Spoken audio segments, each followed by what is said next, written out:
बहुत ही ज्यादा, हद से ज्यादा इंपॉर्टेंट चैप्टर। बॉन्ड का सिंपल सा मतलब है दोस्ती यारी यार, दोस्ती यारी। किससे किसकी? कन्या कन्या की हो सकती है, कन्या पुरुष की हो सकती है, या लड़के लड़के की हो सकती है, लेकिन दोस्ती यारी। कहानी ऐसी है कि एक एटम था, अकेला तन्हा उदास एटम। इस एटम को एक दूसरा प्यारा सा सुंदर सा एटम दिखा। तो एटम पहले कैसा था? आजाद। आजाद अगर था ये एटम इससे अटक गया, यानी दोनों के बीच में एक अट्रैक्शन आ गया, एक लगाव आ गया। ये हमारी सोसाइटी के वो लोग हैं जिनका लोग एग्जाम्पल देते हैं। अरे वो चिंटू भैया को देखा है, पहले वो भी लफंगों की तरह घूमते रहते थे, अब सेटल हो गए, यूएस में जाके सेटल हो गए, गूगल कंपनी में काम करते हैं, कितना मोटा पैसा छापे। हेलो बच्चों, क्या हाल चाल है? तो एनसीईआरटी सारांश के एक और धमाकेदार लेक्चर में आप सबका स्वागत है। आज हम लोग करने वाले हैं इनऑर्गेनिक केमिस्ट्री का एक बहुत ही ज्यादा, हद से ज्यादा इंपॉर्टेंट चैप्टर, केमिकल बॉन्डिंग। तो ये तो बच्चे को पता है कि भाई केमिकल बॉन्डिंग बहुत ही इंपॉर्टेंट चैप्टर है, यही केमिस्ट्री की जान है। इसी को पढ़ने के बाद केमिस्ट्री पकड़ में आनी शुरू होती है। तो इस चैप्टर को हमने बड़े होने के कारण दो पार्ट में डिवाइड किया है। पहला पार्ट हम आज करेंगे, दूसरा पार्ट हम अगले सेशन में करेंगे। आज हम यहाँ पे क्या क्या करेंगे उनको भी सीखेंगे। तो शुरुआत करते हैं। सबसे पहले बेसिक सी बातें समझ लेते हैं कि एक केमिकल बॉन्ड जो बार बार इस चैप्टर में बोला जाता है, बार बार पूरी केमिस्ट्री बोला जाता है, बॉन्ड मतलब है क्या? बॉन्ड का सिंपल सा मतलब है दोस्ती यारी यार, दोस्ती यारी। किससे किसकी? कन्या कन्या की हो सकती है, कन्या पुरुष की हो सकती है, या लड़के लड़के की हो सकती है, लेकिन दोस्ती यारी। तो किसी भी प्रकार का फोर्स जो दो चीजों को आपस में जोड़ के रखता है, आपस में रख के रखता है, पकड़ के रखता है, उसको कहा गया केमिकल बॉन्ड। तो जहां भी वर्ड आता है बॉन्ड, उसका मतलब है फोर्स ऑफ अट्रैक्शन, दो पार्टिकल्स के बीच का। देखो कहानी, देखो क्या है। कहानी ऐसी है कि एक एटम था, अकेला तन्हा उदास एटम। इस एटम को एक दूसरा प्यारा सा सुंदर सा एटम दिखा। तो एटम पहले कैसा था? आजाद। आजाद अगर था ये एटम, तो जो आजाद होता है, जैसे मान लो कल को तुम आजाद हो, तुम्हें किसी की रोक टोक नहीं है, कोई बंधन नहीं है, ना कोई टेंशन है, ना नीट की टेंशन, ना घर वालों की टेंशन, ना दोस्तों की टेंशन, तो तुम इधर उधर भटकोगे। तो इस एटम के अंदर भी यही था कि ये भटकता हुआ मुसाफिर था, यानी इसके पास एनर्जी बहुत ज्यादा थी, एनर्जी बहुत ज्यादा थी। और ऐसा तुमने बड़े बुजुर्गों से सुना होगा ना कि भाई लाइफ में स्टेबल हो जाओ, लाइफ में स्टेबिलिटी ढूंढो। स्टेबिलिटी कब मिलती है? अच्छी पढ़ाई की, अच्छी पढ़ाई के बाद कहेंगे अरे अभी कहां, अच्छी जॉब की, अच्छी जॉब के बाद कहेंगे अरे अभी कहां, शादी की, शादी के बाद कहेंगे अरे अभी कहां, बच्चे हुए, फिर बच्चों की पढ़ाई इंसान में लगा, लेकिन दुनिया वालों को लगता है, सोसाइटी को लगता है कि अब ये बंदा स्टेबल है। तो जब तक तुम्हारे पास एनर्जी है, जब तक तुम्हारे पास इधर उधर घूमने की क्षमता बची, जब तक तुम अंदर से टूट नहीं गए, तब तक समाज को लगेगा कि तुम अनस्टेबल हो। कैसे हो? अनस्टेबल। तो एक फ्री एटम अनस्टेबल है। इसे दिखा भटकता हुआ कोई सुंदर सा प्राणी। इसको जैसे इसको वो सुंदर सा प्राणी दिखा, वैसे इसके अंदर कुछ हलचल हुई और इसने उस भटकते हुए प्राणी को कहा चलो यार दोस्ती यारी की जाए, थोड़ा सा जान पहचान बढ़ाई जाए। तो ये जाके उसके साथ आ गया। अब जहां भी दिखते हैं दोनों साथ में दिखते हैं, जहां आता है साथ में, जाता है साथ में, रहता है साथ में, सब कुछ साथ साथ चल रहा है। तो ये एटम इससे अटक गया, ये एटम इससे अटक गया, यानी दोनों के बीच में एक अट्रैक्शन आ गया, एक लगाव आ गया, दोनों के बीच में एक अट्रैक्शन या एक लगाव आ गया। इसी अट्रैक्शन को दुनिया वालों ने कहा कि ये दोनों के बीच में बन गया बॉन्ड। ये दोनों के बीच में क्या बना? बॉन्ड। बॉन्ड बनते ही बॉन्ड तो बना, लेकिन अब कभी कभी इसको लगता है कि अरे यार मुझे वहां जाना था, अपने दोस्त से मिलने जाना था, लेकिन मना किया जा रहा है, जाने नहीं दिया जा रहा है। तो इस पे बंधन आ गए, यानी अब इसकी एनर्जी उतनी नहीं रही जितनी पहले थी। अब ये उतना ज्यादा घूम फिर नहीं पा रहा, उतना ज्यादा आजाद नहीं है जितना पहले था। लेकिन दुनिया क्या बोल रही है? कि ये पहले से ज्यादा स्टेबल हो गया। तो जब कभी भी बॉन्ड का वर्ड आएगा, उसका मतलब हमेशा एक ही चीज होगी कि हम किसी तरह से एटम की स्टेबिलिटी बढ़ाना चाहते हैं। इस चैप्टर के 3 सवाल हैं। बॉन्ड क्या होता है? Force of attraction. बॉन्ड क्यों बनता है? किसी ना किसी तरह से एटम की स्टेबिलिटी को बढ़ाने के लिए, पहले से ज्यादा स्टेबल करने के लिए। बॉन्ड कैसे बनता है उस पर तो पूरा चैप्टर चलेगा। अगली बात ये भी देख सकते हो कि अगर कोई चीज हाई एनर्जी से लो एनर्जी की तरफ जाए तो energy can neither be created nor be destroyed. तो इसकी जो बाकी की एनर्जी है वो कहां गई? वो एनर्जी इसने लूज की। यानी फ्री एटम जब भी बॉन्ड बनाता है, बॉन्ड का फॉर्मेशन जब भी होता है, एक फ्री एटम बच्चे लोग जब भी बॉन्ड बनाएगा वो हमेशा एक्सोथर्मिक होगा, उसमें धुआं धुआं हो जाएगा, बहुत सारी एनर्जी निकलेगी। तो ऑब्वियसली अगर बॉन्ड को तोड़ना है, कल को इसके मम्मी पापा का मन करे अरे यार ये तो गलत संगत में पड़ गया, तो लाठी डंडे तो चलने ही पड़ेंगे। तो बॉन्ड को तोड़ना हमेशा एनर्जी की रिक्वायरमेंट रखेगा। तो अगर किसी बॉन्ड को तोड़ के फ्री एटम बनाना है तो तुम्हें एनर्जी देनी पड़ेगी, और अगर फ्री एटम से बॉन्ड बनाना तो एनर्जी मिलेगी। ये तो बात हुई बॉन्ड के बारे में। अब आगे पूरे चैप्टर में मैं कहीं भी बोलूं बॉन्ड तो मतलब मैं फोर्स ऑफ अट्रैक्शन पे फोकस कर रहा हूं, और अगर मैं बोलूं कि बॉन्ड बन रहा है तो उसका एक ही रीजन है, चाहे वो ऑक्टेट हो, चाहे हाइब्रिडाइजेशन हो, चाहे मॉलिक्यूलर ऑर्बिटल हो, उनका रीजन एक ही है कि किसी तरह से स्टेबिलिटी को बढ़ाया जाए। और स्टेबिलिटी कैसे बढ़ेगी? दो तरह से।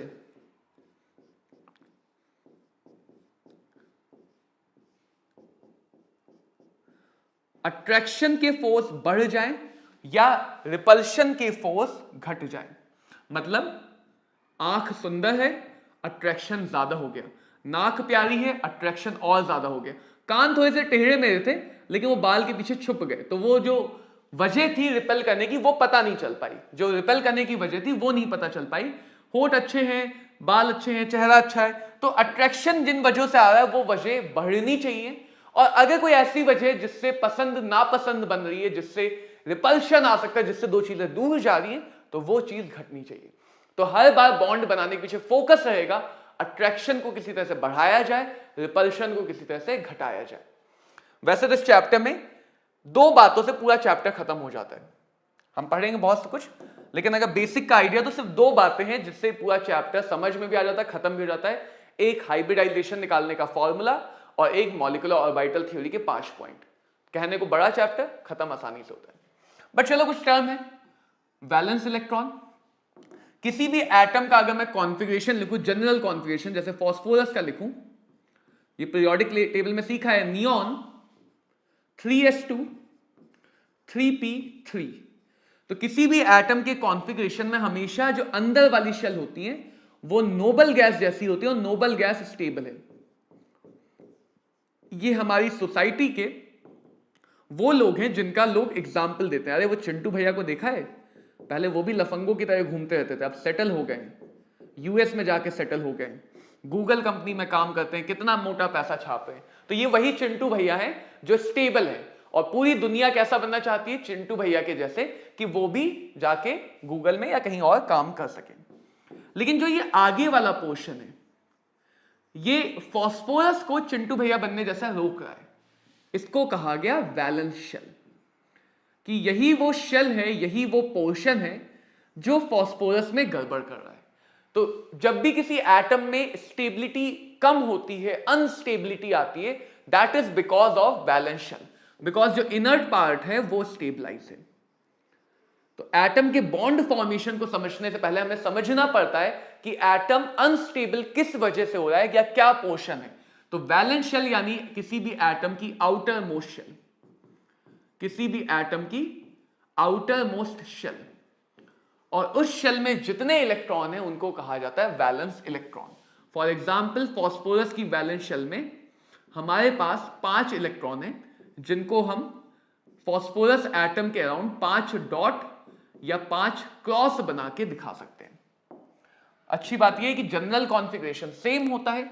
तो ग्रुप 1 के सारे एटम्स में एक वैलेंस इलेक्ट्रॉन, ग्रुप 2 के सारे एटम में 2 valence electron, group 13 boron family के सारे एटम्स में 3 valence electron, group 14 carbon family के सारे एटम में 4 valence electron, group 15 nitrogen family के सारे एटम में 5 valence electron, group 16 oxygen family के सारे एटम्स में 6 valence electron, and group 17 halogen family कि सारे एटम्स में 7 valence electron and group 18 NH2NP6 सारे एटम्स में आउटर मोस्ट शेल में 8 इलेक्ट्रॉन हीलियम को छोड़ के। हीलियम ही बाकी नोबल गैस से अलग है क्योंकि उसका कॉन्फ़िगरेशन अलग है, इसलिए हम इसको बोलते हैं, जब आउटर मोस्ट शेल में 8 इलेक्ट्रॉन होते हैं उसको बोलते हैं noble gas configuration. Outermost shell तब तक मचलता रहेगा, तब तक उछलता रहेगा जब तक नोबल गैस जैसा स्टेबलाइज ना हो जाए। जब तक क्या ना हो जाए? नोबल गैस जैसा स्टेबलाइज ना हो जाए। तो यही से बॉन्डिंग स्टार्ट हुई। बॉन्डिंग में 4 थ्योरी है। सबसे पहले आई लुविस थ्योरी। लुविस भैया बैठे थे कौशल भैया के साथ कॉफी पी रहे थे, तो उन्होंने सोचा कि अरे यार, हर कोई अगर चिंटू जैसा बनना चाहता है तो फिर तो अच्छी बात है कि हर किसी को चिंटू बना दो। तो कोई भी एटम किसी भी तरह से अपने आउटर मोस्ट शेल जिससे प्रॉब्लम आ रही है उसको नोबल गैस जैसा बनाना चाहेगा। इसके लिए या तो वो इलेक्ट्रॉन लूज करेगा, गेन भी कर सकता है, या इलेक्ट्रॉन की शेयरिंग करेगा। तो atoms are trying to become like a noble gas. Atoms are trying to gain their stability, to increase their stability and becomes like a noble gas. और इसके लिए एटम कम से कम मेहनत करना चाहेगा। कम से कम मेहनत, यानी ऐसा नहीं कि हमेशा पीछे आए आगे जाए। जो भी नोबल गैस पास मिल जाएगी उसके जैसा बनेगा जिसमें एफर्ट कम लगे। और यहीं से आया बच्चों हमारा ऑक्टेट रूल। देखो कोई भी बात ऐसी नहीं है यहां पे कि ये एब्सोल्यूट है, कोई भी ऐसा नहीं कि यूनिवर्सल है। स्टेबिलिटी बढ़ना है, नोबल गैस की स्टेबिलिटी ज्यादा, इसका मतलब ये नहीं कि नोबल गैस ही सब कुछ है। हाँ, लेकिन नोबल गैस बनेगा तो स्टेबिलिटी बढ़ेगी।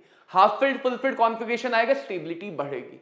तो स्टेबिलिटी हमेशा कंपैरेटिव वे में देखी जाती है, पहले से ज्यादा बढ़ी या पहले से ज्यादा घटी।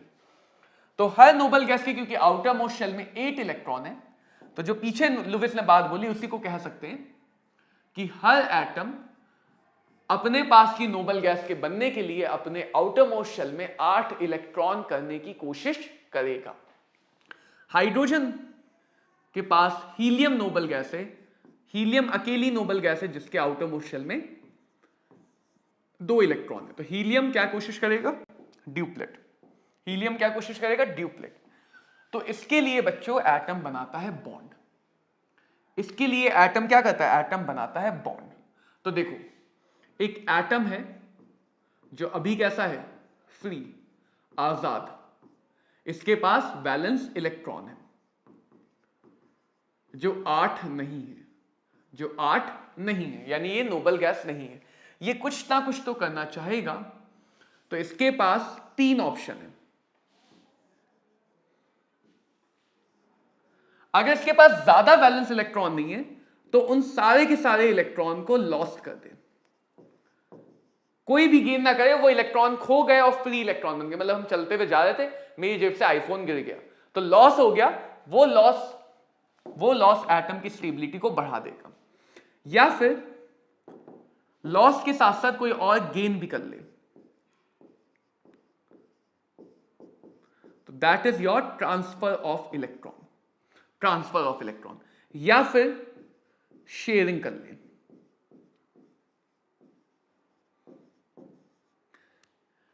सोचो एक एटम, अमीर एटम,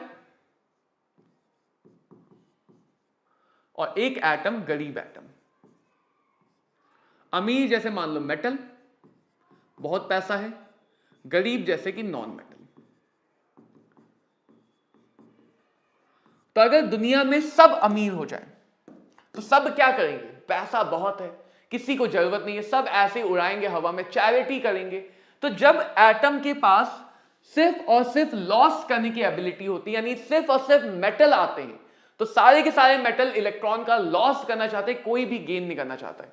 तो उस केस में मेटल के बीच में जो बॉन्ड बनता है उसको कहा गया मेटालिक बॉन्ड, और वो बॉन्ड बनता है इलेक्ट्रॉन के लॉस से। इलेक्ट्रॉन के लॉस से। दूसरा सिनेरियो क्या है? एक अमीर इंसान के पास एक गरीब इंसान है कि भाई कुछ दे दो, तुम ही थोड़ी मदद कर दो। तो अमीर इंसान ने अपने इलेक्ट्रॉन दे दिए और गरीब इंसान ने इलेक्ट्रॉन ले लिए। तो जब एक अमीर और गरीब आता है तो एक के पास से कमी होगी, एक के पास से लॉस होगा, दूसरे के पास गेन होगा। आयंस बन जाएंगे और उस आयन के बीच के बॉन्ड को बोलते हैं आयोनिक बॉन्ड। तो आयोनिक बॉन्ड तब बनता है जब मेटल के पास नॉन मेटल आता है। मेटल के पास क्या आ जाता है? Non metal. तीसरे टाइप का बॉन्ड है, सारे गरीब हैं, सबके पास कंगाली है, किसी के पास खाने को नहीं, किसी के पास पहनने को नहीं है, सबने कहा चलो मिल बांट के थोड़ा बहुत गुजारा कर लेते हैं। तो जब मिल बांट के गुजारा होता है तो ऐसे बॉन्ड को बोलते हैं covalent bond, companionship, covalent bond. ये बनता है यूजुअली दो नॉन मेटल्स के बीच में, यूजुअली दो नॉन मेटल्स के बीच में। दुनिया में सारे बॉन्ड इन्हीं तीन कैटेगरी में होते हैं। यही तीन फंडामेंटल चीजें, हम जितने भी बॉन्ड बोलते हैं, synergic bond, hydrogen bond, back bond, banana bond, coordinate bond, हर एक बॉन्ड इन्हीं तीनों में से किसी कैटेगरी का एक स्पेसिफिक स्पेशल केस है। तो ध्यान रखना है कि स्टेबिलिटी लाने के लिए एटम तीन में से कोई एक काम करेगा, या तो सारे के सारे एटम लॉस करेंगे एंड बनाएंगे मेटालिक बॉन्ड। इसके बारे में हम सॉलिड स्टेट या फिजिक्स में पढ़ते हैं, valence band theory, conduction band. अगर कुछ एटम लॉस कर रहे हैं, कुछ गेन करके मिलजुल के स्टेबिलिटी बढ़ा रहे हैं, that is our ionic bond. सारे के सारे एटम शेयर कर रहे हैं, कोई लॉस गेन नहीं करना चाहता, सबके अंदर थोड़ा बहुत लालच है, सब अपना अपना सामान रखना चाहते हैं, तो that is our covalent bond. लालची हमेशा कौन होगा? जिसके पास कमी है उसके पास लालच होगा। ये रिच वाले रिच नहीं है जो हमारी दुनिया में होते हैं लालची वाले, वो नहीं है। ये वो रिच है जो जन्म जाते हैं, जिनके अंदर लालच नहीं है। तो हमारे सामने बच्चों तीन टाइप के बॉन्ड हैं। पहला सेक्शन हम कोवेलेंट बॉन्ड पढ़ेंगे, अगले सेक्शन में आयोनिक बॉन्ड एक साथ देखेंगे। तो कोवेलेंट बॉन्ड क्या होता है? एक ऐसा बॉन्ड जो नॉन मेटल के बीच में इलेक्ट्रॉन की शेयरिंग से बनता है, इलेक्ट्रॉन की शेयरिंग से बनता है। शेयर्ड इलेक्ट्रॉन का मतलब ऐसे इलेक्ट्रॉन जो दो के हिस्से में आते हैं, लोन इलेक्ट्रॉन जो एक के हिस्से में आता है। देखो कहानी समझो, हमारे पास एक न्यूक्लियस है, हमारे पास एक न्यूक्लियस है, इसके पास अपने कुछ इलेक्ट्रॉन्स हैं, तो वो इलेक्ट्रॉन्स इसके थ्रू अट्रैक्ट होंगे। तो जो भी इलेक्ट्रॉन इसके खुद के हैं, यानी खुद से ही अट्रैक्ट हो गए, इन इलेक्ट्रॉन्स पे एक ही न्यूक्लियस फोर्स लगा रहा है। इन इलेक्ट्रॉन्स को कहा जाता है लोन इलेक्ट्रॉन। और कुछ ऐसे इलेक्ट्रॉन हो गए इनके पास जो इन दोनों के थ्रू या इन दोनों में घूम रहे हैं। सुबह चिंटू, शाम को टीटू, तो दोनों में घूम रहे इलेक्ट्रॉन, ठीक है। दोनों के दोनों न्यूक्लियस उस इलेक्ट्रॉन पे फोर्स लगा रहे हैं और उस एक कॉमन इलेक्ट्रॉन के जरिए, दोनों को पता नहीं है लेकिन दोनों आपस में जुड़ गए। चिंटू और टीटू दोनों आपस में जुड़ गए, जबकि दोनों को पता नहीं है कि कभी उसके पास उसका इलेक्ट्रॉन है, कभी चिंटू के पास इलेक्ट्रॉन है, कभी टीटू के पास इलेक्ट्रॉन है। दोनों के दोनों ना जानते हुए भी एक दूसरे से जुड़े हुए। क्यों? इस कॉमन इलेक्ट्रॉन की मदद से। तो देखो फोर्स ऑफ अट्रैक्शन आया नहीं आया? ये जो फोर्स ऑफ अट्रैक्शन आया इसी को कहा गया covalent bond. So covalent bond is basically force of attraction between nucleus and shared electron. Nucleus और शेयर्ड इलेक्ट्रॉन के बीच में जो फोर्स ऑफ अट्रैक्शन है वो कहा जाता है कोवेलेंट बॉन्ड। लोन इलेक्ट्रॉन पे हमेशा एक ही न्यूक्लियस फोर्स लगाता है। तो आगे से जब भी हम लोन इलेक्ट्रॉन कहेंगे समझ जाना वो एक एटम के खुद के इलेक्ट्रॉन। एंड शेयर्ड इलेक्ट्रॉन पे या बॉन्डेड इलेक्ट्रॉन पे एक से ज्यादा न्यूक्लियस फोर्स लगाते हैं। एक से ज्यादा न्यूक्लियस हमारे यहां पे फोर्स लगाएंगे तो यहां से बनेगा कोवेलेंट बॉन्ड। जरा देखो हमारे पास कैसे कैसे कोवेलेंट बॉन्ड है। सपोज फ्लोरीन है, फ्लोरीन के पास 7 इलेक्ट्रॉन, एक इलेक्ट्रॉन चाहिए, तो अगर 2 फ्लोरीन एटम आते हैं, 6 इलेक्ट्रॉन अपने पास रखते हैं। कितने इलेक्ट्रॉन? 6 इलेक्ट्रॉन रख लिए अपने पास,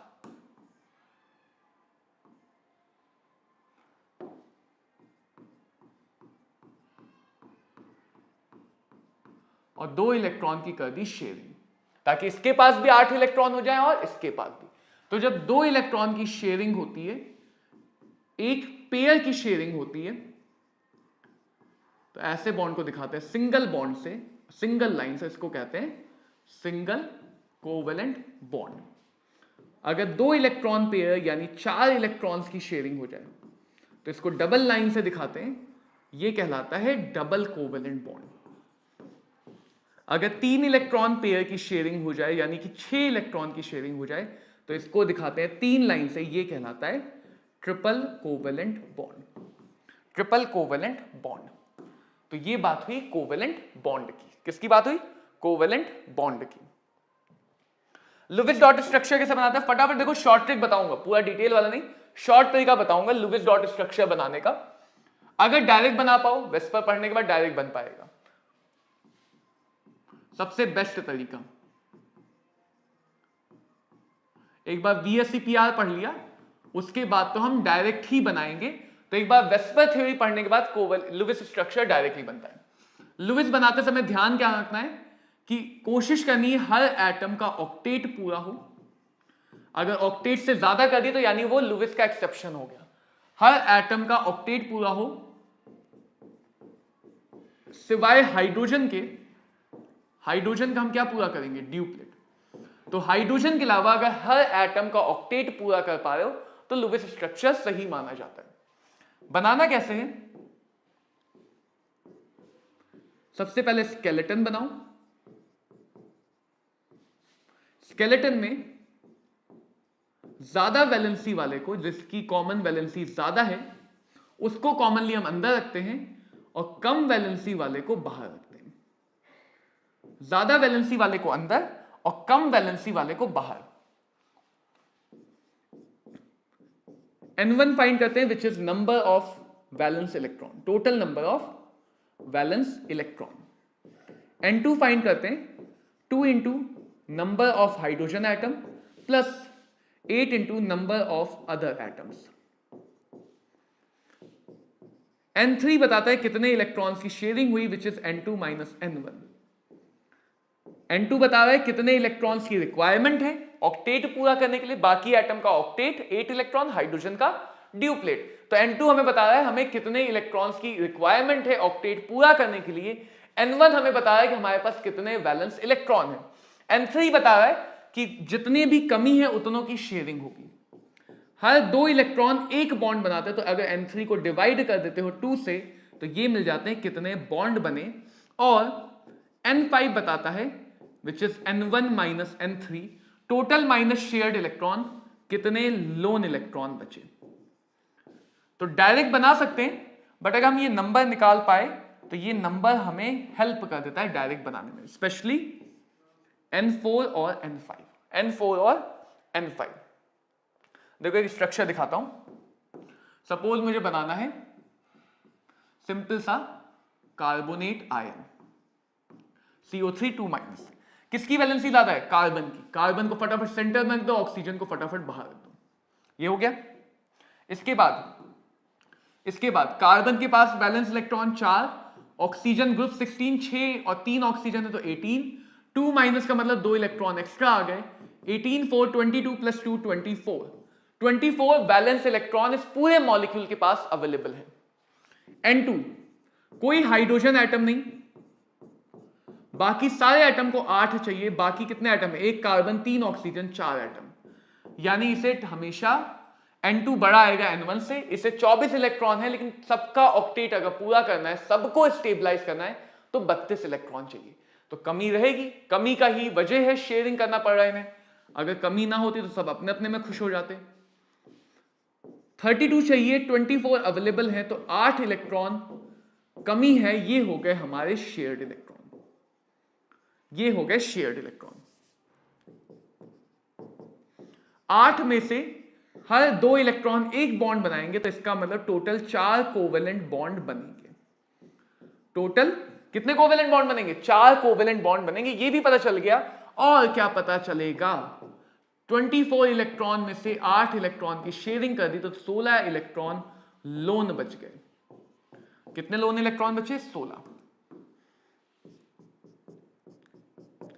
सबसे पहला काम जो हमने स्केलेटन बनाया है, उस स्केलेटन में हमें हर एटम के बीच में एक बॉन्ड तो चाहिए ही चाहिए। तो सबसे पहले हम हर एटम के बीच में एक बॉन्ड लगा के जोड़ देते हैं। कितने बॉन्ड लगाने थे? 4। लगाए कितने? 3। इसका मतलब अब हमें कहीं और बॉन्ड लगाना पड़ेगा, एक डबल बॉन्ड लगाना पड़ेगा। और जब भी तुम्हें ऐसा ऑप्शन दिखे, इनऑर्गेनिक में पहचानने का तरीका यही है, अगर तुम्हें डबल बॉन्ड के लिए ऑप्शन दिख गया, तीनों ऑक्सीजन है, तीनों डबल बॉन्ड बना सकते हैं, बॉन्ड यहां यहां या यहां तीनों जगह लग सकता है, तो अगर डबल बॉन्ड का ऑप्शन है दैट मींस वहां पे रेजोनेंस है, दैट मींस वहां पे रेजोनेंस है। तो ये आगे चल के रेजोनेंस बन जाएगा। कहीं भी लगा दो रैंडमली, अगर ऑप्शन है तो यहां पे यहां पे यहां पे, जहां जहां लगा सकते हो वहां वहां लगा के तुम एक एक कैनोनिकल फॉर्म बना सकते हो। इसके बाद इलेक्ट्रॉन दिए जाएंगे। कार्बन के पास 1 2 3 4 बॉन्ड 8 इलेक्ट्रॉन पूरे। ऑक्सीजन के पास 2 बॉन्ड 4 इलेक्ट्रॉन और दे दिया। ऑक्सीजन के पास 2 बॉन्ड 6 इलेक्ट्रॉन और दे दिए 8 करने के लिए। ऑक्सीजन के पास 1 बॉन्ड 2 इलेक्ट्रॉन 8 करने के लिए 6 इलेक्ट्रॉन और दे दिए। तो लोन इलेक्ट्रॉन बच्चों हम लोग अपने कन्वीनियंस से देते हैं, इस नंबर को देखते नहीं है। हर एटम के लिए पास जितने कम पड़ रहे हैं ऑक्टेट पूरा करने के लिए उतने लोन इलेक्ट्रॉन दे दो। अब आता है वेरिफिकेशन। 6 12 16 ये नंबर अगर दिए गए इलेक्ट्रॉन से मैच कर जाए, इसका मतलब लुईस स्ट्रक्चर सही बना है, या ये मॉलिक्यूल लुईस थ्योरी को फॉलो करता है। अगर नहीं बनेगा तो लुईस थ्योरी को फॉलो नहीं करता है, या लुईस थ्योरी का कोई ना कोई एक्सेप्शन होगा, कोई ना कोई एक्सेप्शन होगा। देन आता है फॉर्मल चार्ज। क्योंकि इलेक्ट्रॉन्स की शेयरिंग हो रही है तो किसी के पास इलेक्ट्रॉन बढ़ सकते हैं, किसी के पास इलेक्ट्रॉन घट सकते हैं, जिसकी वजह से इंडिविजुअल एटम पे चार्ज आएगा। इसी को हम बोल देते हैं आगे चल के ऑक्सीडेशन नंबर इन जनरल। तो जब भी कोई मॉलिक्यूल बना, हो सकता है उस मॉलिक्यूल के एक एटम के पास अपने नॉर्मल फॉर्म से, अपनी न्यूट्रल फॉर्म से एक इलेक्ट्रॉन बढ़ जाए या इलेक्ट्रॉन घट जाए। तो इंडिविजुअल एटम पे जो भी चार्ज आता है उसी चार्ज को कहा जाता है फॉर्मल चार्ज। क्या कहा जाता है? Formal charge. इसी को लुईस थ्योरी के बाहर हम कहते हैं, लुईस थ्योरी के बाहर क्या कहते हैं? Oxidation number. अलग अलग एटम पे ही निकाला जाएगा, कभी भी एक साथ नहीं निकाला जाएगा। Valence electron minus loan electron minus bonded electron divided by 2। Basically ये दिखाता है कि कितने इलेक्ट्रॉन पहले थे, ये दिखाता है कितने इलेक्ट्रॉन बाद में हो गए। इलेक्ट्रॉन बढ़े तो नेगेटिव, घटे तो पॉजिटिव। डायरेक्ट तरीका, कॉमन वैलेंसी देखो। डायरेक्ट तरीका क्या है कि एटम की कॉमन वैलेंसी देखो। अगर वो कॉमन वैलेंसी से ज्यादा बॉन्ड बना रहा है तो उसने ज्यादा दिया पॉजिटिव। अगर कॉमन वैलेंसी से कम बॉन्ड बना रहा है तो उसका फॉर्मल चार्ज नेगेटिव। ये सिर्फ और सिर्फ फॉर्मल चार्ज के लिए देखेंगे डायरेक्ट तरीका, सिर्फ और सिर्फ फॉर्मल चार्ज के लिए। देखो यहां पे कार्बोनेट, ऑक्सीजन की कॉमन वैलेंसी 2, 2 ही बॉन्ड बना रहा है, ना कम ना ज्यादा, फॉर्मल चार्ज 0। फॉर्मूला लगा के देख लो, वैलेंस इलेक्ट्रॉन 6, 4 लोन इलेक्ट्रॉन और 4 बॉन्डेड इलेक्ट्रॉन। फॉर्मूले में वैल्यू रखो 0 आएगा। ऑक्सीजन की कॉमन वैलेंसी यानी ग्रुप वैलेंसी 2, उससे एक बॉन्ड कम बना रहा है, कम बना रहा है तो -1, कम बना रहा है तो माइनस का 1। कार्बन की कॉमन वैलेंसी 4, ना ज्यादा ना कम, बिल्कुल कॉमन वैलेंसी जितने बॉन्ड बना रहा है, फॉर्मल चार्ज 0। ऑक्सीजन की कॉमन वैलेंसी कितनी होती? 2, एक कम बना रहा है, कम बना रहा है तो -1, कम बना रहा है तो -1, 2 कम बनाए तो -2, 2 ज्यादा बनाए तो +2। तो किसी भी एटम का फॉर्मल चार्ज हम फॉर्मूले से भी निकाल सकते हैं। This is the formula. Her atom के लिए अलग अलग उसके वैलेंस इलेक्ट्रॉन के साथ उसके loan electron minus bonded electron by 2। या तो हम फॉर्मूले से निकाल सकते हैं या फिर हम डायरेक्ट तरीके से भी निकाल सकते हैं। देखो लुईस थ्योरी बहुत बेसिक सी है, बच्चों को लगता है यार ये फालतू है, लेकिन क्वेश्चन तो बनता है और आगे की थ्योरी समझने में कंफर्ट फील होता है लुईस को पढ़ने के बाद। तो बेसिक चीजों को पढ़ना जरूरी है, बस हम इसे जल्दी जल्दी पढ़ के आगे बढ़ेंगे ताकि हम इंपॉर्टेंट बातों पे जल्दी पहुंचे। एक और स्ट्रक्चर का एग्जांपल समझते हैं। सपोज हमारे पास है, let's say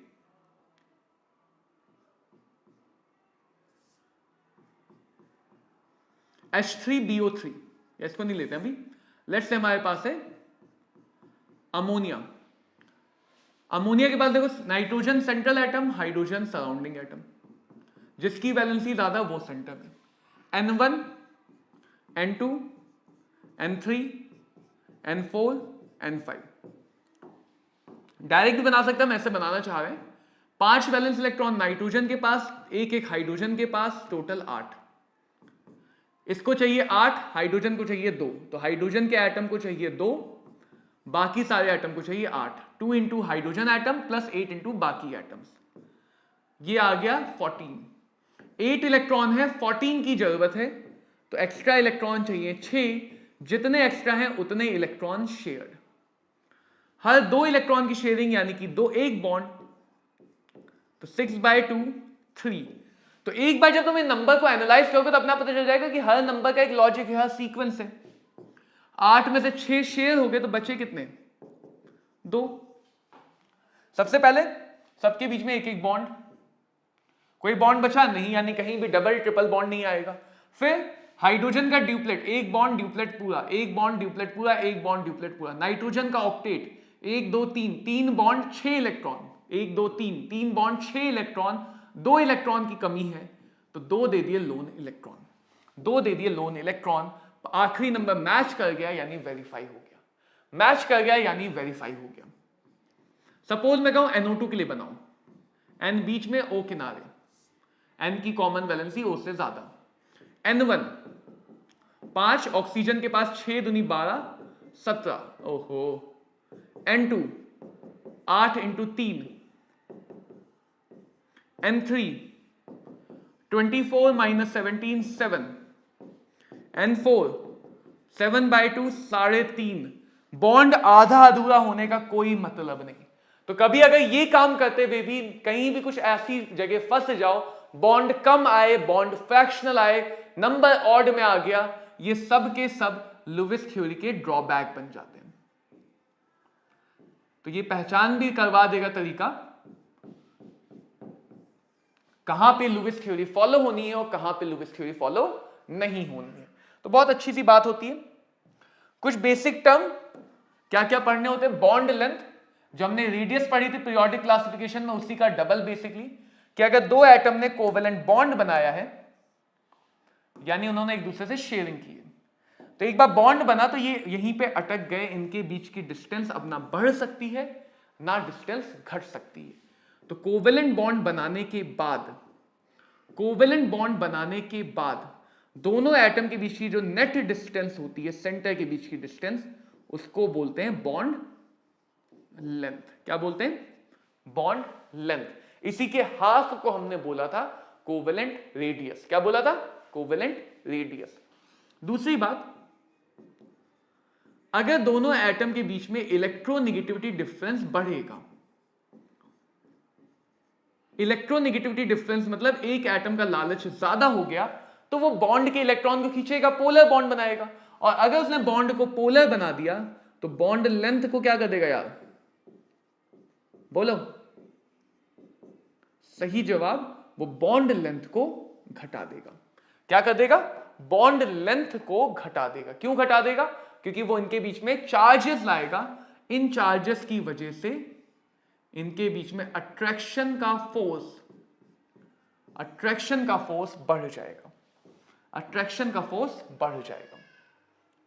next is our bond order. Bond order का मतलब क्या है?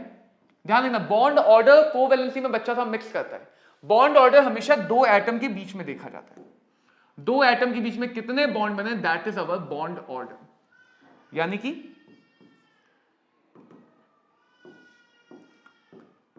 2 एटम के बीच में कितने बॉन्ड बने, that is our bond order. जैसे एक एटम के बीच में सिंगल बॉन्ड बना तो कहा जाएगा बॉन्ड ऑर्डर इज 1। अगर डबल बॉन्ड बना तो कहा जाएगा बॉन्ड ऑर्डर इज 2। अगर ट्रिपल बॉन्ड बना तो कहा जाएगा बॉन्ड ऑर्डर इज 3।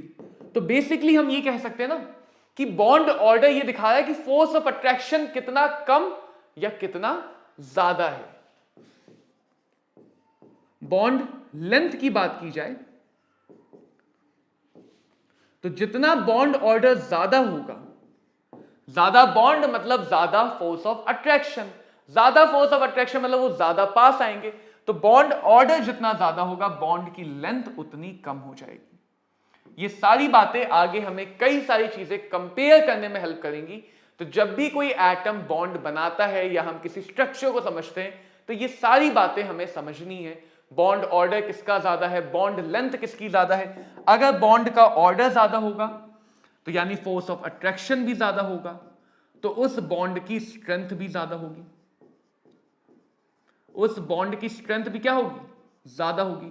तो कहा जा सकता है कि strength of an atom is directly proportional to bond order. Strength of the bond is directly proportional to bond order. तो किसी भी दो एटम के बीच में क्या सिचुएशन है बॉन्ड की, उन सबके लिए कुछ पैरामीटर्स डिफाइन किए गए।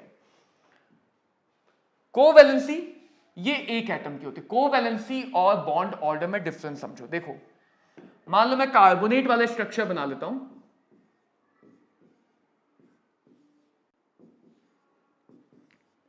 तो ये कहा जाएगा कि कार्बन ऑक्सीजन के इस बॉन्ड के बीच का जो बॉन्ड ऑर्डर है वो 1 है, इस बॉन्ड के बीच का जो ऑर्डर है, सॉरी यहां पे बॉन्ड ऑर्डर 2 है, इस बॉन्ड का ऑर्डर 1 और इस बॉन्ड का ऑर्डर भी 1।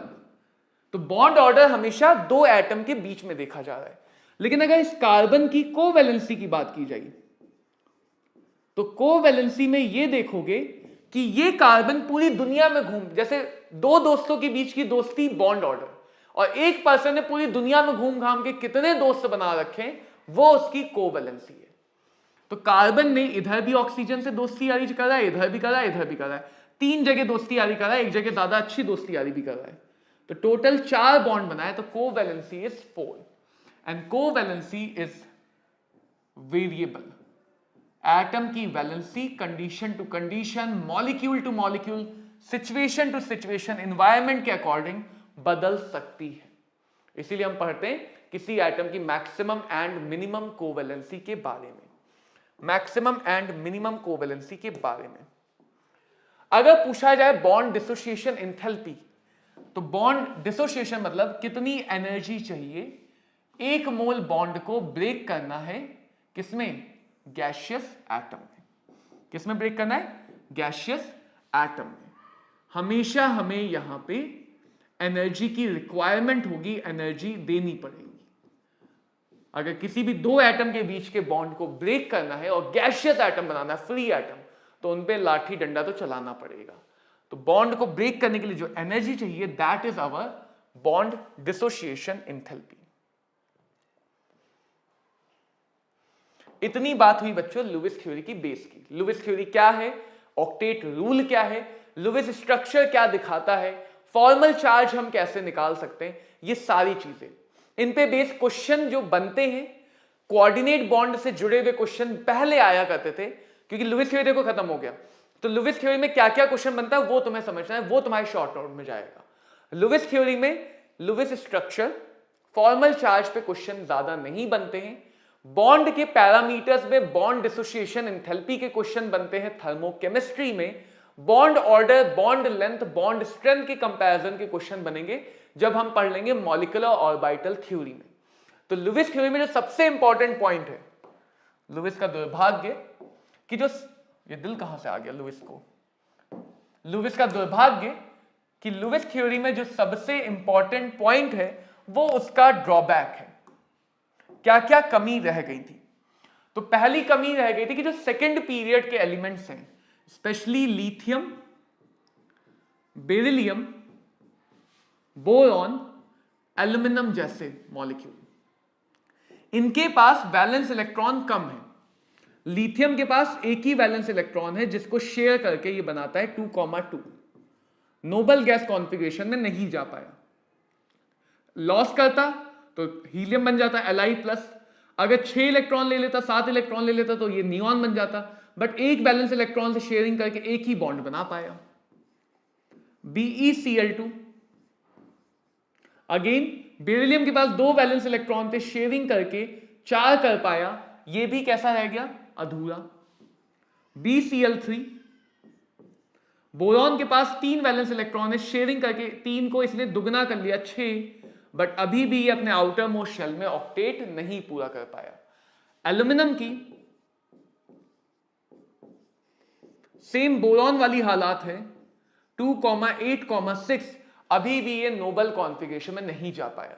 तो ऐसे मॉलिक्यूल जो एग्जिस्ट करते हैं, यानी बॉन्ड बना यानी कुछ ना कुछ तो है जो इनको स्टेबलाइज कर रहा है। तो ऐसे मॉलिक्यूल जो बॉन्ड बनाने के बाद भी अपने ऑक्टेट को पूरा नहीं कर पाते हैं, जिनके पास 8 से कम इलेक्ट्रॉन है, जिनकी आउटर मोस्ट शेल में 8 इलेक्ट्रॉन से कम इलेक्ट्रॉन है, उनको बच्चा लोग कहा गया इलेक्ट्रॉन डेफिशिएंट मॉलिक्यूल। तो ये सारे के सारे एग्जाम्पल हो गए इलेक्ट्रॉन डेफिशिएंट मॉलिक्यूल। डेफिनेट सी बात है, क्योंकि नोबल गैस नहीं बन पाए तो कहीं ना कहीं इनकी स्टेबिलिटी कम होगी। एग्जिस्ट करते तो कुछ ना कुछ तो स्टेबिलिटी है, बट उतनी ज्यादा नहीं है जितनी एक्चुअल ऑक्टेट वाले मॉलिक्यूल में होती है। दूसरी बात, इनको हमेशा इलेक्ट्रॉन की जरूरत रहेगी, तो ये एज इलेक्ट्रोफाइल या एज लुविस एसिड काम करने के लिए हमेशा तैयार रहेंगे। तो जहां भी ऐसे मॉलिक्यूल आएंगे वो इनऑर्गेनिक में, ऑर्गेनिक केमिस्ट्री में एज अ लुविस एसिड या एज अ इलेक्ट्रोफाइल काम करते हुए दिखाई देंगे। फ्रीडल क्राफ्ट रिएक्शन में AlCl3 एज अ इलेक्ट्रोफाइल काम करते हुए दिखता है।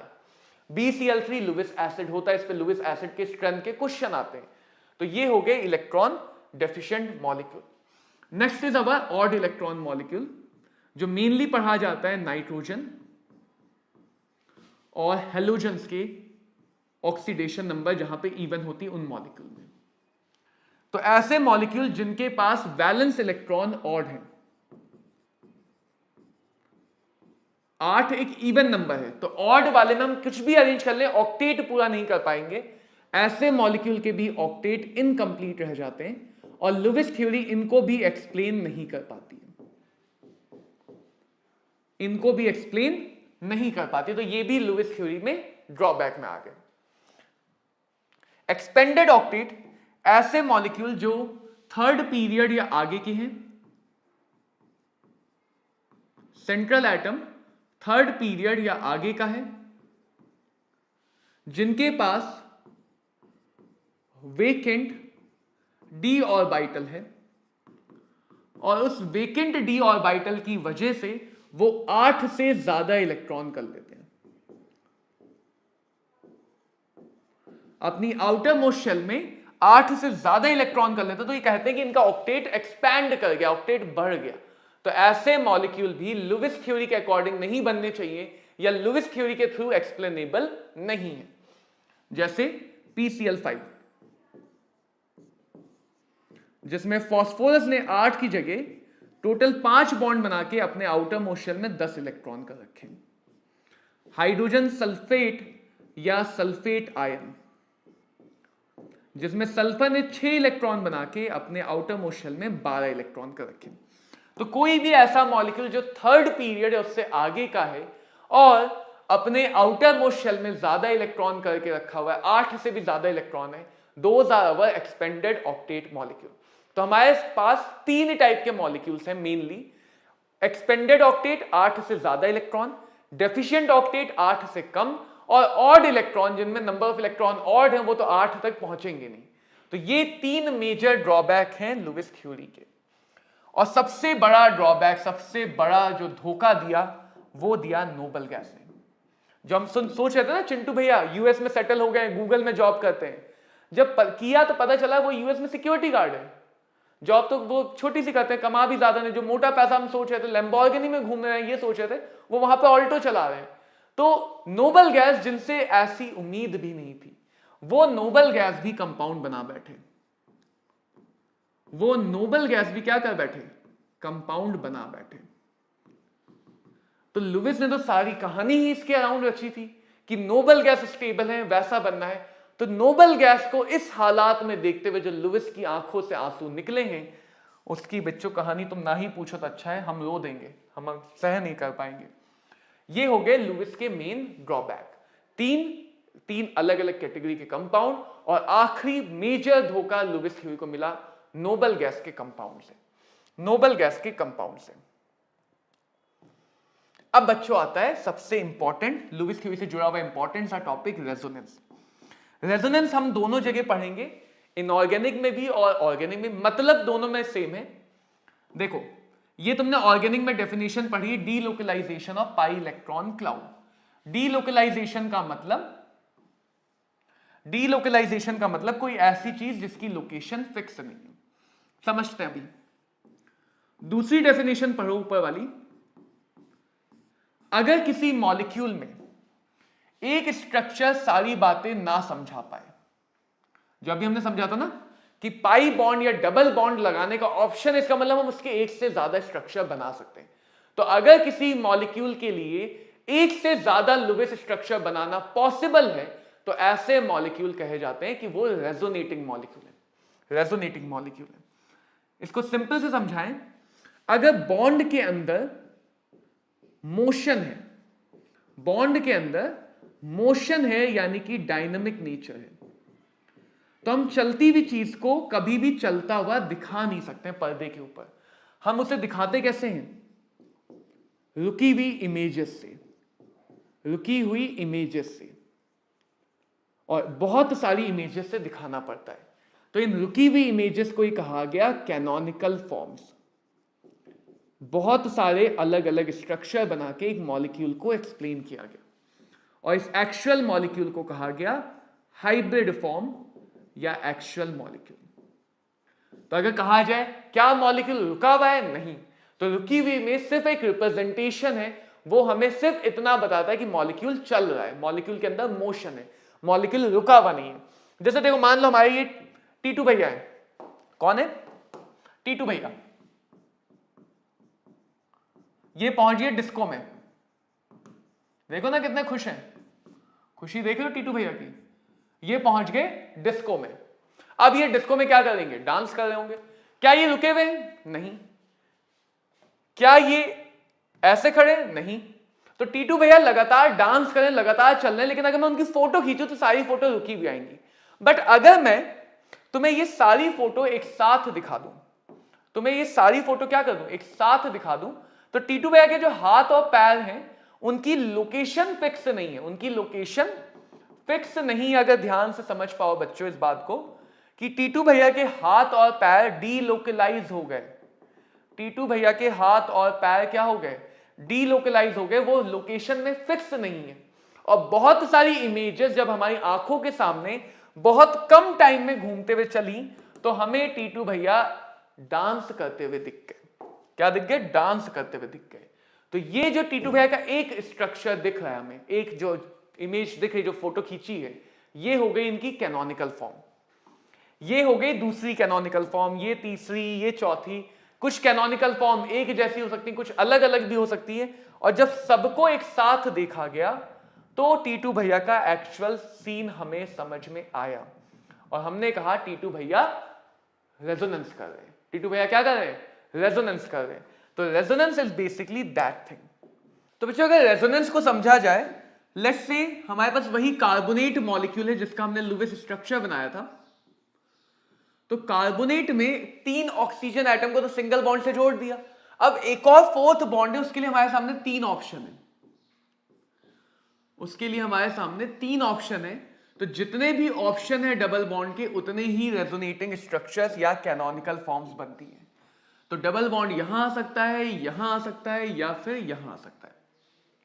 उसी के अकॉर्डिंग नेगेटिव चार्ज इन तीनों जगहों पे, दोनों जगहों पे घूमता रहेगा। तो अगर इन्हीं 3 स्ट्रक्चर्स को तुम अलग अलग पेज बना के कॉन्टिन्यूसली लगातार देखोगे तो तुम्हें ये डबल बॉन्ड मूव करता हुआ दिखाएगा, यानी कि इस डबल बॉन्ड की लोकेशन फिक्स नहीं है। दैट्स व्हाई हम रेजोनेंस की दूसरी डेफिनेशन में कहते हैं delocalisation of pi electrons, double bond के पाई इलेक्ट्रॉन्स का डीलोकलाइजेशन। इनमें से कोई भी अकेला स्ट्रक्चर मॉलिक्यूल की रियलिटी को नहीं समझा सकता है। Correct? So all these are hypothetical forms. All these resonating structures are hypotheticals. क्योंकि ये मॉलिक्यूल रुका हुआ तो है नहीं। अगर मैं किसी भी एक स्ट्रक्चर को देखूंगा तो मॉलिक्यूल मुझे रुका हुआ दिखेगा, बॉन्ड एक ही जगह दिखेगा, बट बॉन्ड लगातार मूव कर रहा है। तो ये तीनों स्ट्रक्चर जब कंबाइन होंगे, एक के ऊपर ओवरलैप होंगे, सुपर इंपोज होंगे, तभी ये तीनों स्ट्रक्चर एक्चुअल मॉलिक्यूल को दिखा पाएंगे। तो एक्चुअल मॉलिक्यूल को बनाने के लिए इनऑर्गेनिक में ज्यादातर रेजोनेंस में स्ट्रक्चर सेम होते हैं, तो हम सीधे सीधे एवरेज ले लेते हैं। यहां पे बॉन्ड 2, यहां पे 1, यहां पे 1, तो अलग अलग जगह पे जो भी तुम्हें बॉन्ड्स दिख रहे हैं उनका एवरेज ले लो।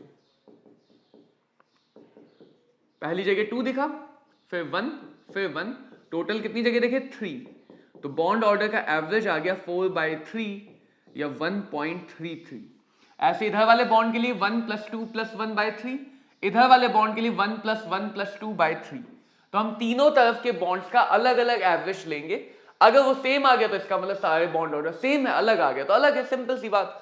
1.33 का मतलब कि बॉन्ड ऑर्डर 1 से 2 के बीच में है, एक बॉन्ड पूरा कहलाएगा, दूसरा बॉन्ड अधूरा कहलाएगा, यानी कि पार्शियल। तो ऐसे बॉन्ड को बोलते हैं पार्शियल डबल बॉन्ड। ऐसे ये वाला हो गया पार्शियल डबल बॉन्ड, ये वाला हो गया पार्शियल डबल बॉन्ड। तो ये बन गया इसका हाइब्रिड फॉर्म में डबल बॉन्ड्स। तो यानी रेजोनेंस की वजह से यहां पे पार्शियल डबल बॉन्ड आए। दूसरी चीज, ऐसे ही हम चार्ज पर एटम का भी एवरेज वैल्यू लेते हैं। मैं तुम्हें सिर्फ एक ही एटम पे लेके दिखा रहा हूं, बट तुम अगर हाइब्रिड फॉर्म बनाना चाहते हो तो हर एक एटम के लिए एवरेज लोगे। जैसे यहां पे देखो, ऑक्सीजन एटम को देखो, 0, -1, -1, तो नेट चार्ज हो गया -2, डिवाइडेड बाय कितनी फॉर्म्स देख रहे हैं 3, तो दैट इज अवर -2/3, यानी कि 0 और -1 के बीच में इसी चार्ज को बोलते हैं पार्शियल चार्ज। अगर चार्ज डेसिमल में है तो उसको हम बोलते हैं पार्शियल चार्ज। लेकिन ये तय बात है कि इन सारे चार्जेस का अगर हम समेशन करेंगे तो -2 आएगा। नेट चार्ज रेजोनेंस में नहीं बदलता है, नेट चार्ज रेजोनेंस में नहीं बदलता है। रेजोनेंस के बारे में और भी बातें हैं जो ऑर्गेनिक केमिस्ट्री में आती है, क्योंकि वहीं पे ज्यादा इंपॉर्टेंस रखती है।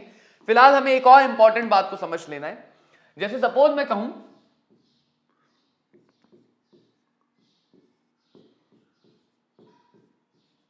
फॉस्फेट और हाइड्रोजन फॉस्फाइड,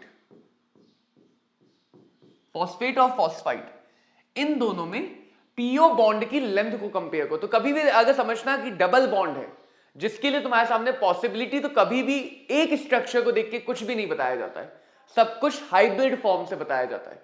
तो अगर सपोज कहा जाए यहां पे डबल बॉन्ड की लेंथ को कंपेयर करो, या फॉस्फोरस ऑक्सीजन लेंथ को कंपेयर करो, या एंगल को कंपेयर करो, ये सारी बातें ऐसी बताई जा सकती। देखना थोड़ा बहुत आगे भी आएंगे कंपैरिजन। रेजोनेंस से कैसे कहते हैं उसको समझना। ये डबल बॉन्ड 1, 2, 3, 4 जगह घूमेगा। जो डबल बॉन्ड है वो 4 प्लेसेस पे घूम सकता है, उसके पास 4 जगह का ऑप्शन है। ये वाला डबल बॉन्ड 1, 2, 3, ये डबल बॉन्ड 3 जगहों पे घूमेगा। कोई चीज 4 जगह बट गई, देखो एक तो तरीका मैंने तुम्हें बताया, ये बड़ा वाला प्रॉपर तरीका पता होता है तो शॉर्ट तरीके अच्छे से समझ में आते हैं। प्रॉपर तरीके से ये होता है कि अगर कहीं तुम फंस गए तो ये वाला काम करो। जैसे अगर तुम यहां पे फंस गए तो तुम फॉस्फेट के सबका स्ट्रक्चर बनाओगे, इसमें भी डबल बॉन्ड एक बार यहां, एक बार यहां, एक बार यहां, फिर उन तीनों का एवरेज लेके निकालोगे। एवरेज लेके डायरेक्टली कैसे करते हैं वो देखो। ये डबल बॉन्ड 4 जगह बटने वाला है, कितनी जगह 4 जगह। अगर 4 जगह बटने वाला है तो इसका हर एक जगह कितना मिलेगा 1/4, 1/4 यानी कि 0.25। तो हाइब्रिड के बाद इसका भी बॉन्ड ऑर्डर 1.25, इसका भी बॉन्ड ऑर्डर 1.25, इसका भी, क्योंकि एक तो पहले से है, ये एक पहले से है, ये वाला जो अकेला बचा है ये वाला, ये 4 बार घूमेगा तो ये चौथाई पार्ट में 1/4 पार्ट में बट जाएगा। 1/4 यहां, 1/4 यहां, 1/4 यहां, 1/4 यहां, तो नेट बॉन्ड ऑर्डर कितना हो गया 1.25, 1.25। यही तुम हाइब्रिड बना के देखोगे तो भी आएगा। यहां पे देखो ये जो डबल बॉन्ड है ये वाला 3 बार घूमेगा तो ये 1/3 बट जाएगा, यानी कि 0.33। एक बॉन्ड सबके पास पहले से है, 0.33 का कंट्रीब्यूशन और मिल गया, तो अब बॉन्ड ऑर्डर आ गया 1.33। किसका बॉन्ड ऑर्डर ज्यादा है? बॉन्ड ऑर्डर का मतलब बॉन्ड लेंथ कम हो जाएगी, क्योंकि बॉन्ड ऑर्डर क्या होता है फोर्स ऑफ अट्रैक्शन, तो बॉन्ड लेंथ कहां ज्यादा होगी फॉस्फेट में। तो इसमें हमारा समय बच जाता है कि हमें पूरा हाइब्रिड बना के नहीं देखना पड़ा। या ऐसे समझो, जितना ज्यादा डबल बॉन्ड डिस्ट्रीब्यूट होगा, डबल बॉन्ड जितना डिस्ट्रीब्यूट होगा उसका कैरेक्टर उतना कम होगा या नहीं होगा। और डबल बॉन्ड का काम है फोर्स को बढ़ाना, लेंथ को घटाना, स्ट्रेंथ को बढ़ाना। तो अगर डबल बॉन्ड ज्यादा जगह घूम गया तो उसका कैरेक्टर डिवाइड हो जाएगा, कम हो जाएगा, बॉन्ड ऑर्डर कम मिलेगा जब डबल बॉन्ड ज्यादा जगह घूमेगा, बॉन्ड लेंथ ज्यादा मिलेगी, बॉन्ड की स्ट्रेंथ कम मिलेगी। डबल बॉन्ड अगर कम जगह घूमा, जैसे इसी में मान लो कि ये वाला मॉलिक्यूल होता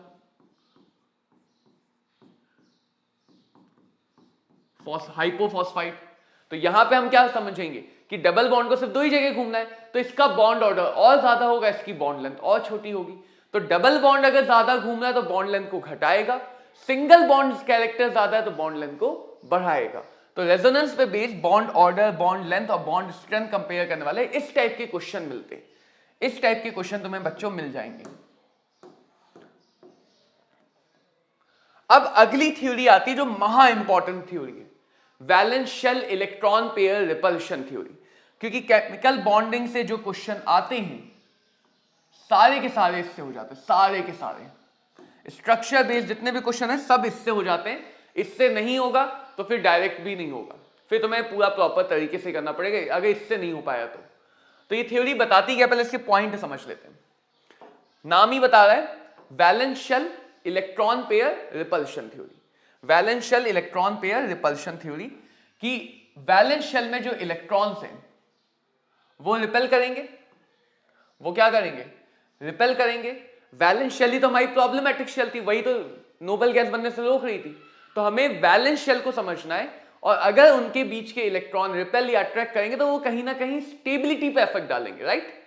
अट्रैक्ट करेंगे तो स्टेबिलिटी बढ़ा देंगे, रिपेल करेंगे तो स्टेबिलिटी घटा देंगे। तो कहीं ना कहीं वेस्पर से जो हम मॉलिक्यूलर शेप समझते हैं वो वैलेंस शेल के इलेक्ट्रॉन पे डिपेंड करता है। ये बात हो रही मॉलिक्यूल के बनने के बाद, मॉलिक्यूल के बनने के बाद।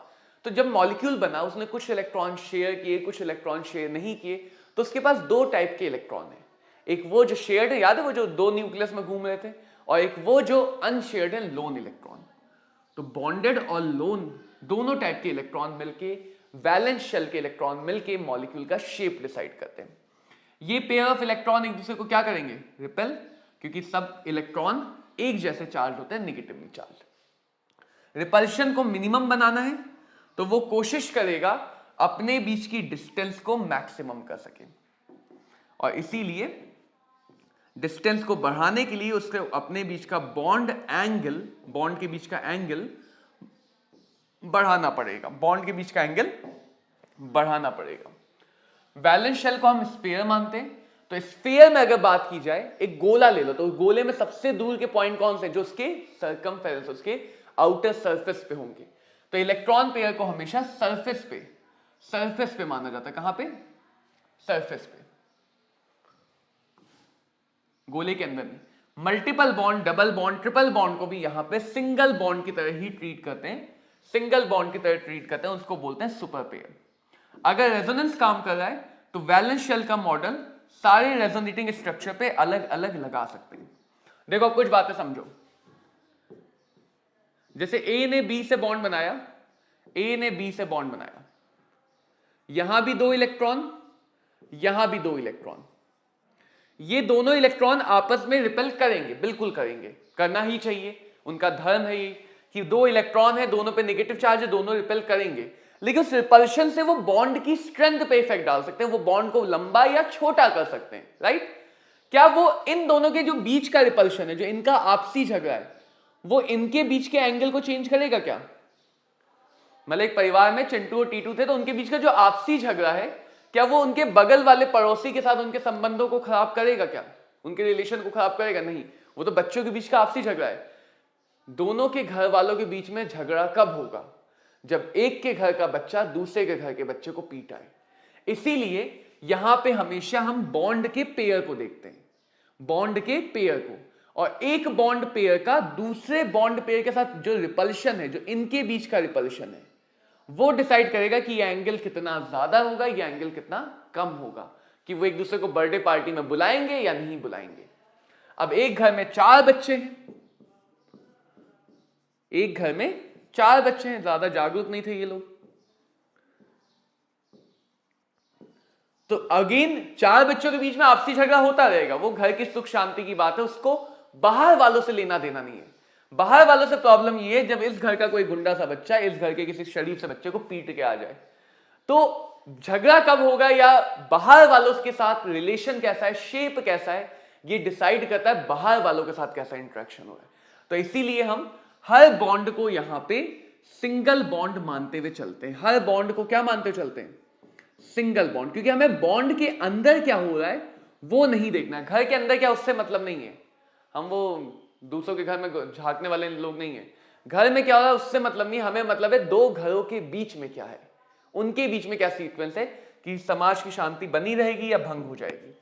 इसीलिए सिंगल बॉन्ड, डबल बॉन्ड, सबको सिंगल बॉन्ड की तरह ट्रीट करते हैं और हमेशा हम इलेक्ट्रॉन के पेयर को समझते हैं, इलेक्ट्रॉन के पेयर को समझते हैं।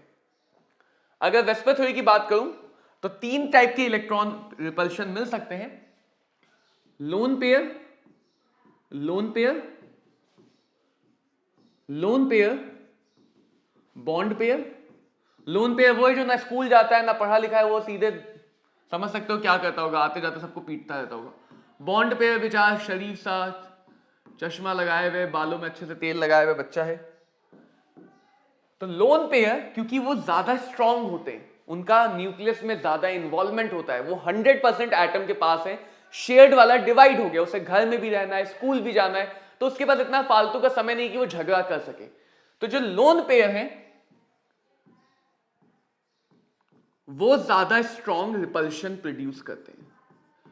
वो बच्चे हमारे पास यहां पे ज्यादा स्ट्रांग रिपल्शन प्रोड्यूस करते हैं। नीट के 2016 या 2017 के पेपर में ये चीज डायरेक्टली पूछी गई है कि लोन पेयर रिपल्शन ज्यादा स्ट्रांग है as compare to bond pair lone pair repulsion, वो ज्यादा स्ट्रांग है बॉन्ड पेयर रिपल्शन से, क्योंकि जो रिपल्शन ज्यादा स्ट्रांग है उसको हमें ज्यादा इंक्लूड करना होगा या अपने डिस्कशन में ज्यादा इन्वॉल्व करना होगा। अब आती है सबसे काम की बात, एक फॉर्मूला आएगा जो आगे चल के हाइब्रिड नंबर कहलाएगा, स्ट्रक्चर नंबर, स्टेरिक नंबर, बहुत सारे नाम दे सकते हो उसे। तो इस फॉर्मूले में क्या है कि इस फॉर्मूले से हम सीधे सीधे मॉलिक्यूल का स्ट्रक्चर बता सकते हैं, स्ट्रक्चर कैसा है। तो इस फॉर्मूले में क्या है कि hybrid number is equal to V plus M plus A minus C divided by 2। V plus M plus A minus C divided by 2। इस फॉर्मूले को देखो, एक तो दूसरा तरीका है, अगर तुम उस दूसरे तरीके से बना पाते हो स्ट्रक्चर, अगर तुमने कोई दूसरा तरीका पढ़ा है उससे तुम स्ट्रक्चर सारे बना ले जाते हो जितने भी सिस्टमैटिक स्ट्रक्चर हैं, तो वेल एंड गुड है, इसको अवॉइड कर सकते हो। बट अगर तुम्हें स्ट्रक्चर बनाने में कभी लगता है कि बन जाता है, कभी लगता है कि नहीं बन पाता है, कभी लगता है अच्छा ये तो बहुत बार, जैसे सल्फेट है, अमोनिया है, ये मॉलिक्यूल बहुत कॉमन है, इनके बन जाते हैं, जहां कोई अनकॉमन मॉलिक्यूल है नहीं बन पाता है, तो पुराने मेथड को साइड कर दो, नया मेथड सीख लो। जो पुराना मेथड है वो 8 से डिवाइड करने वाला भी है, वैलेंस शेल में वैलेंस इलेक्ट्रॉन काउंट करके उसमें 8 माइनस करके भी, बहुत सारे मेथड हैं, 3-4 अलग अलग तरीके हैं। उन सारे तरीकों में मुझे सबसे ज्यादा आरामदायक 11 का बच्चा भी समझता है, 12 का बच्चा भी समझ जाता है, ड्रॉपर का बच्चा समझ जाता है, तो बहुत ज्यादा वर्सटाइल मेथड ये वाला लगता है, इसलिए इस पे फोकस कर रहा हूं। तो V plus M plus A minus C by 2, जहां पे V क्या है, V is your valence electron on central atom, M क्या है, M है मोनोवेलेंट सराउंडिंग एटम्स, यानी सराउंडिंग एटम में तुम्हें सिर्फ और सिर्फ मोनोवेलेंट चाहिए, वो एटम जिनकी वैलेंसी 1 होती है। हाइड्रोजन हो गए, ग्रुप 1 वाले हो गए और ग्रुप 17 वाले हो गए, इन्हीं की कॉमन वैलेंसी 1 होती है। ए क्या है हमारे पास बच्चों, ए है एनायोनिक चार्ज का मैग्नीट्यूड कि मॉलिक्यूल पे कितना निगेटिव चार्ज है, अगर निगेटिव चार्ज है तो, और C is our cationic charge, molecule के पास कितना कैटायोनिक चार्ज है। ये तुम्हें क्या दिखाएगा, ये फॉर्मूला तुम्हें वैलेंस शेल में कितने बॉन्ड पेयर हैं और कितने लोन पेयर हैं वो दे देगा, यानी ये फॉर्मूला तुम्हें वैलेंस शेल के टोटल इलेक्ट्रॉन पेयर दे देगा। क्या दे देगा, टोटल इलेक्ट्रॉन पेयर, इसमें बॉन्ड पेयर भी है और लोन पेयर भी है। क्या क्या है? बॉन्ड पेयर भी है और लोन पेयर भी। समझते जाओ पहले इस बात को, फिर इसको अप्लाई करना सिखाता हूं अभी, चिंता नहीं। अब क्योंकि वेस्पर थ्योरी में डबल ट्रिपल बॉन्ड का कॉन्सेप्ट नहीं है, वेस्पर थ्योरी में सारे बॉन्ड सिंगल बॉन्ड माने जाते हैं, तो बॉन्ड पेयर जो भी हैं अभी के लिए वो सारे के सारे सिंगल बॉन्ड हैं। वो सारे के सारे क्या हैं? Single bond. और हर सराउंडिंग एटम एक सिंगल बॉन्ड बनाएगा नहीं बनाएगा? अमोनिया है NH3, तो नाइट्रोजन 3 ही तो सिंगल बॉन्ड बनाएगा, तीनों H के साथ एक एक, बाकी तो डबल ट्रिपल होंगे अगर होंगे भी तो अगर तुम्हें लोन पेयर निकालना है, लोन पेयर, तो जो भी तुम्हारा हाइब्रिड नंबर आया है उसमें से जितने भी सराउंडिंग एटम है उसको माइनस कर दो। जितने भी सराउंडिंग एटम है उसको माइनस कर दो। क्यों? क्योंकि देखो लोन पेयर चाहिए तो hybrid number minus bond pair. Hybrid number तुम्हें टोटल दिखा रहा है, बॉन्ड पेयर माइनस करना है, तो हाइब्रिड नंबर में से सारे सराउंडिंग एटम माइनस कर दो, वो तुम्हें दे देगा लोन पेयर। वो तुम्हें दे देगा लोन पेयर। देखो अभी समझाते हैं इसको अच्छे से। और अब इसका एक एग्जांपल देखते हैं। मान लो मेरे पास दो मॉलिक्यूल है, एक है I3 माइनस, 3 ले लेते हैं, एक है XeOF4 और एक है NO2। इससे तुम्हें बहुत सारी चीजें यहीं से पता चल जाएंगी। सबसे पहले सेंट्रल एटम कौन सा है? I3 minus. देखो तीनों आयोडीन तो सेंट्रल नहीं हो सकते, तो अगर कभी भी ऐसा हो कि सारे एटम सेम हैं तो इसको ऐसे लिख लो, जैसे O3 है तो OO2 लिख लो, I3 माइनस है तो I2 माइनस लिख लिया। एक आयोडीन बन गया सेंट्रल, बाकी को मान के चलेंगे सराउंडिंग। सराउंडिंग मतलब जो आसपास है। जेनॉन नोबल गैस की अगर वैलेंसी देखोगे तो या तो 0 या 8 है, कॉमन वैलेंसी नोबल गैस की ज्यादा है। जिसकी कॉमन वैलेंसी ज्यादा हो उसी को सेंट्रल एटम बनाते हैं। ये हो गया सेंट्रल एटम। तो सब में निकालते हैं हाइब्रिड नंबर। हाइब्रिड नंबर सब में निकाल लेते हैं। आयोडीन के पास वैलेंस इलेक्ट्रॉन 7, सेंट्रल एटम के अलावा 2 मोनोवैलेंट सराउंडिंग एटम है, नेगेटिव चार्ज 1 का, कैटायनिक चार्ज कुछ नहीं, डिवाइडेड बाय 2 कितना आ गया? 5। यानी इसके पास आयोडीन सेंट्रल एटम के पास मिला जुला के 5 आसपास बॉन्ड होंगे और उन्हीं में कुछ लोन होंगे, उन्हीं में कुछ बॉन्ड होंगे, 5 पेयर्स ऑफ इलेक्ट्रॉन। जेनॉन को देखो 8 वैलेंस इलेक्ट्रॉन। ऑक्सीजन को नहीं लेंगे क्योंकि मोनोवैलेंट में नहीं आता। मोनोवैलेंट इनकी कॉमन वैलेंसी 1 है, ग्रुप 1 और ग्रुप 17। तो ऑक्सीजन को काउंट नहीं करेंगे। फ्लोरीन बाय 2, ये आ गया 6, 8 4 12 डिवाइडेड बाय 2।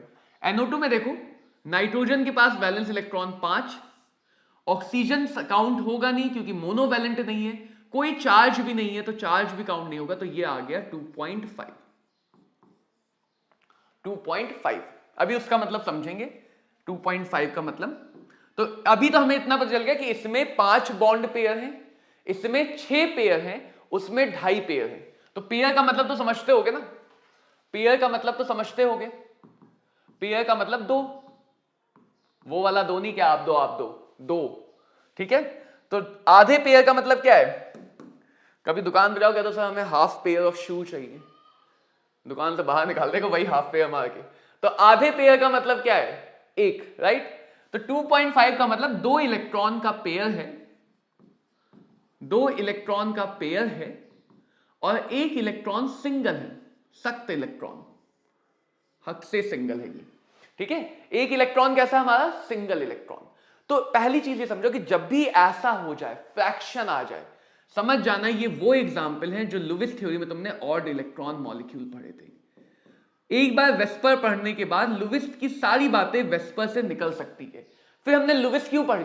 क्योंकि जब तक लुईस के पॉइंट नहीं पता होगा वेस्पर से रिलेट नहीं कर पाओगे। अब जो भी तुम्हें लुईस के एग्जाम्पल चाहिए वेस्पर की मदद से ही फाइंड किए जाएंगे। तो जब भी ये फ्रैक्शन आ जाए, इसका मतलब जो मॉलिक्यूल है वो कैसा है? ऑड इलेक्ट्रॉन मॉलिक्यूल है। कैसा मॉलिक्यूल है? ऑड इलेक्ट्रॉन मॉलिक्यूल है। इसमें हम क्या करेंगे? इसको मान लेंगे 3 और बाद में इसको वापस से 5 कर लेंगे। 3 एज्यूम कर लेंगे। क्या एज्यूम कर लेंगे? 3। देखो 2 पेयर, 1 इलेक्ट्रॉन का मतलब 5 इलेक्ट्रॉन, 3 पेयर का मतलब 6 इलेक्ट्रॉन। तो 3 से वापस 2.5 की तरफ जाने के लिए हम 1 इलेक्ट्रॉन को माइनस करेंगे, बाद में 1 इलेक्ट्रॉन को माइनस करेंगे। चलो आ जाओ। Lone pair, lone pair total 5 है, दो सराउंडिंग एटम है, दोनों एक एक बॉन्ड बनाएंगे, तो दो सराउंडिंग एटम माइनस कर दिए तो 3 आ गए लोन पेयर। तो हमें पता चल गया कि I2 माइनस में 3 लोन पेयर दिखने वाले हैं सेंट्रल एटम पे और 2 बॉन्ड पेयर दिखने वाले हैं सेंट्रल एटम पे। ऐसे यहां पे देखो लोन पेयर 6 माइनस, अब लोन पेयर में ये भी सब सारे सराउंडिंग एटम देखे जाते हैं क्योंकि बॉन्ड तो सभी बनाएंगे। तो 6 माइनस 5 सब ने एक एक बॉन्ड पेयर ले लिया, चाहे डबल बॉन्ड ट्रिपल बॉन्ड सबका एक पेयर मानते हैं। इसमें 3 में से 2 एटम हटा दो, कितने बचे? 1। लोन पेयर 1 हो गया। लोन पेयर नहीं निकालना चाहते हो तो बाद में तुम क्या करोगे कि पहले स्ट्रक्चर बनाओ, एटम रखो, जो भी जगह खाली बच गई वो लोन पेयर की जगह, जो भी जगह खाली बची वो किसकी जगह? लोन पेयर, वो लोन पेयर की जगह। अगली बात समझो, हमारे सामने वेस्पर में 5 बेसिक ज्योमेट्री है। अगर हाइब्रिड नंबर आता है 2, कितना? 2, तो ज्योमेट्री को होती है लीनियर, क्योंकि रिपल्शन कम करना है तो 180 डिग्री का एंगल चाहिए। तो 2 अगर पेयर हैं तो दोनों के बीच का एंगल 180 डिग्री। अगर 3 पेयर हैं तो तीनों के बीच का एंगल 120 डिग्री। इसको बोलते हैं ट्रायगोनल प्लेनर। और अगर 4 है तो चारों के बीच का 109 डिग्री 28 मिनट, इसको बोलते हैं टेट्राहेड्रल। आई थिंक ये सारी ज्योमेट्री तुमने एक ना एक बार, या मुझे लगता है कम से कम 300-400 बार देखी है। तो इनका विजुअलाइजेशन आई थिंक सबको पता है कि क्या मतलब है। ये दोनों प्लेनर हैं, ये नॉन प्लेनर है, इसमें कुछ ऐसा दिखता है, राइट? वो प्लेन से समझा हुआ है तो उतने पे हम नहीं जाएंगे फिलहाल, बट आई थिंक वो पता है। इन सारी ज्योमेट्री में खास बात क्या है, ये जितनी भी ज्योमेट्री है ये सिमेट्रिकल है। सिमेट्रिकल का मतलब इनके सारे बॉन्ड आइडेंटिकल है। ऐसा नहीं कि इन दोनों के बीच का एंगल अलग है, इन दोनों के बीच का एंगल अलग है। इन सब के बीच का एंगल 109 डिग्री 28 मिनट है। इन सब के बीच का एंगल 120 डिग्री। तो अगर सेम एटम आएंगे, सेम रिपल्शन होगा, सिमेट्रिकल मिलेगा, तो यहां पे हम लोन पेयर कहीं भी दिखा सकते हैं। इन तीनों ज्योमेट्री में ऐसा कोई रिस्ट्रिक्शन नहीं कि लोन पेयर यहीं दिखाओ वहीं दिखाओ। अभी इन बातों को समझो, अभी इनका एप्लीकेशन देखोगे। फिर आती है ये 3 ज्योमेट्री। अगर हाइब्रिड नंबर 5 आई तो 5 बॉन्ड पेयर, 6 आया 6 बॉन्ड पेयर, 7 आया 7 बॉन्ड पेयर। तो 5 वाले को बोलते हैं ट्राइगोनल बाइपिरामिडल। क्या बोलते हैं? Trigonal bipyramidal. 6 वाले को बोलते हैं ऑक्टाहेड्रल। 6 वाले को बोलते हैं ऑक्टाहेड्रल। और 7 वाले में देखोगे तो एक पेंटागन बन जाएगा। यहां पे देखो एक पेंटागन सा बनता हुआ दिखेगा। एक पेंटागन है, उसके ऊपर नीचे पिरामिड बनेगा, तो इसको कहा जाता है पेंटागनल बाइपिरामिडल। इसका एक ही एग्जाम्पल है IF7।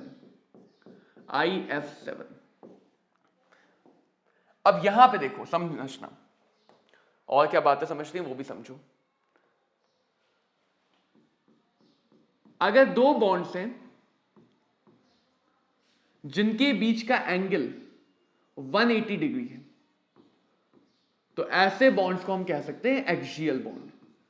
एक्सियल का मतलब ऐसे बॉन्ड जो एक ही एक्सिस पे आते हैं। एक्सियल का मतलब ऐसे बॉन्ड जो एक ही एक्सिस पे आते हैं। तो अगर 2 बॉन्ड के बीच का एंगल 180 डिग्री है तो उनको हम बोलते हैं एक्सियल बॉन्ड। तो यहां पे देखो, लीनियर में दोनों बॉन्ड एक्सियल हैं, ट्राइगोनल बाइपिरामिडल में सारे बॉन्ड नॉन एक्सियल हैं, टेट्राहेड्रल में सारे बॉन्ड नॉन एक्सियल हैं, किसी के बीच का एंगल 180 नहीं है। यहां पे 2 टाइप के बॉन्ड है। ये वाले बॉन्ड के बीच का एंगल 180 डिग्री, तो ऊपर नीचे वाले जो बॉन्ड है वो एक्सियल हैं, और ये तीनों बॉन्ड के बीच का एंगल 120 डिग्री, तो इनको कहते हैं इक्वेटोरियल, नॉन एक्सियल बॉन्ड या इक्वेटोरियल। ऑक्टाहेड्रल में बहुत बच्चों को मिसकॉन्सेप्शन है कि ऑक्टाहेड्रल में कौन सा एक्सियल है। कुछ कहते हैं ऊपर नीचे वाले। क्यों? ये दोनों 180 पे तो ये भी 180 पे, इनको घुमा दो, इसको घुमा दो, ये दोनों भी 180 पे है। ऑक्टाहेड्रल में सारे अपोजिट पेयर एक्सियल होते हैं। ऑक्टाहेड्रल में सारे अपोजिट पेयर एक्सियल होते हैं। और यहां पे तो हमें दिख ही रहा है कि 2 ही एक्सियल हैं, बाकी नॉन एक्सियल। तो यहां के लिए ध्यान रखना, ट्राइगोनल बाइपिरामिडल में ऐसा फिक्स है कि लोन पेयर जब भी आएगा वो इक्वेटोरियल पे आएगा। लोन पेयर जब भी आएगा कहां पे आएगा? इक्वेटोरियल पे आएगा, चाहे सिमेट्री मिले चाहे ना मिले। क्यों ऐसा? This is because of bent rule, because of Bent's rule. ऐसा बेंट्स रूल की वजह से होता है, जो अभी आगे समझा जाएगा। ऑक्टाहेड्रल में सारे सेम पेयर हैं, तो ऑक्टाहेड्रल में लोन पेयर को लगाते समय सिर्फ हम सिमेट्री पे ध्यान देंगे। किस पे ध्यान देंगे? सिमेट्री पे। सब बातें देखी जाएंगे, अभी सबके एग्जाम्पल देखे जाएंगे। और पेंटागनल बाइपिरामिडल का तो एक ही है। आगे हाइब्रिडाइजेशन आएगा, तो इसकी हाइब्रिडाइजेशन sp, 2 ऑर्बिटल, इसकी हाइब्रिडाइजेशन sp2, तो हाइब्रिडाइजेशन के क्वेश्चन भी यहीं से हो जाएंगे। इसकी हाइब्रिडाइजेशन sp3, इसकी हाइब्रिडाइजेशन sp3d आ जाता है यहां पे 5 ऑर्बिटल के लिए। 6 है तो sp3d2 आ जाता है। 7 है sp3d3 आ जाता है। यहां पे ये भी पूछते हैं कि ये जो d है कौन सा d है, तो 5 में जो d है वो dz स्क्वायर होता है। इन सबके पीछे का रीजन है कि ऐसा क्यों होता है, कैसे एंगल आता है, कैसे बॉन्ड बनते हैं, वो सब अगर तुम हाइब्रिडाइजेशन को डिटेल में पढ़ोगे कभी, अभी तो नहीं लेकिन कभी जब तुम हाइब्रिडाइजेशन को कम से कम 2-3 लेक्चर में समझोगे तो तुम्हें इन सबका रीजन समझ में आ जाएगा। अच्छा ऐसा इसलिए, वैसा इसलिए। यहां पे जो d है वो dx2 माइनस y2 वाला है और dz2 वाला है। यहां पे जो d है वो तीनों d dxy, dyz और dzx वाले हैं। तो ये हो गए बच्चों हमारे पास अलग अलग स्ट्रक्चर। अब समझो, अब कहानी को समझो। देखो, जैसे मुझे i3 माइनस बनाना है, कौन सा बनाना है? i3 minus. सबसे पहले मैं देखूंगा टोटल नंबर। टोटल नंबर से ही तुम बना लो यहां पे 5 बॉन्ड। 5 है ट्राइगोनल बाइपिरामिडल। अगर थोड़ा साफ ज्योमेट्री बनाओगे थोड़ा ज्यादा खुशी में रहोगे। 6 में आ जाओ। 6 वाले में बनाना है तो पहले हम बना लेंगे 6 बॉन्ड पेयर ऑक्टाहेड्रल शेप में। इसको अभी बाद में अलग से देखेंगे। अब देखो, लोन पेयर निकाल लिया तो वेल एंड गुड है, नहीं निकाले तो थोड़ा सा देख के आइडिया लगा लो कि 2 जगह तो आयोडीन आ जाएगा, 3 जगह खाली रहेंगी तो लोन पेयर। तो इसमें क्या करते हैं, क्योंकि लोन पेयर हमेशा इक्वेटोरियल पे आता है, हमेशा, तो यहां पे एटम को हमेशा एक्सियल से स्टार्ट करेंगे। पहले यहां रख दिया एक एटम, यहां रख दिया। अब कोई भी एटम बचा नहीं, तीनों एटम आ गए। तो जो भी जगह खाली बची, जो भी जगह खाली बची बच्चों उसको ध्यान से देखो, बहुत ध्यान से। प्रॉपर स्ट्रक्चर बनाओगे तो आगे जाके बहुत जल्दी बना पाओगे। तुम सोचोगे कि मैं सीधे ये बना लूं, सीधे ये बना लूं तो गड़बड़ हो जाएगी, तो गड़बड़ हो जाएगी। तो प्रॉपर बनाओगे तो ज्यादा आसानी से बन पाएंगे। तो ये हुआ i3 माइनस का स्ट्रक्चर, जहां पे हमारे पास 3 लोन पेयर 2 बॉन्ड पेयर है। 3 lone pair 2 bond pair. Geometry बोलेंगे तो ज्योमेट्री हमेशा सब कुछ देख के बोला जाएगा ट्राइगोनल बाइपिरामिडल। लेकिन अगर शेप बोलेंगे तो शेप में लोन पेयर नहीं देखते, क्योंकि लोन पेयर कोई एंगल तो दे नहीं रहा है। अगर लोन पेयर को हम इलेक्ट्रॉन ऐसे ही दिखा दें तो शेप कैसा दिखेगा? लीनियर। तो ट्राइगोनल बाइपिरामिडल में भी लीनियर शेप होता है। तो शेप का थोड़ा सा ध्यान रखेंगे, शेप का ध्यान रखेंगे।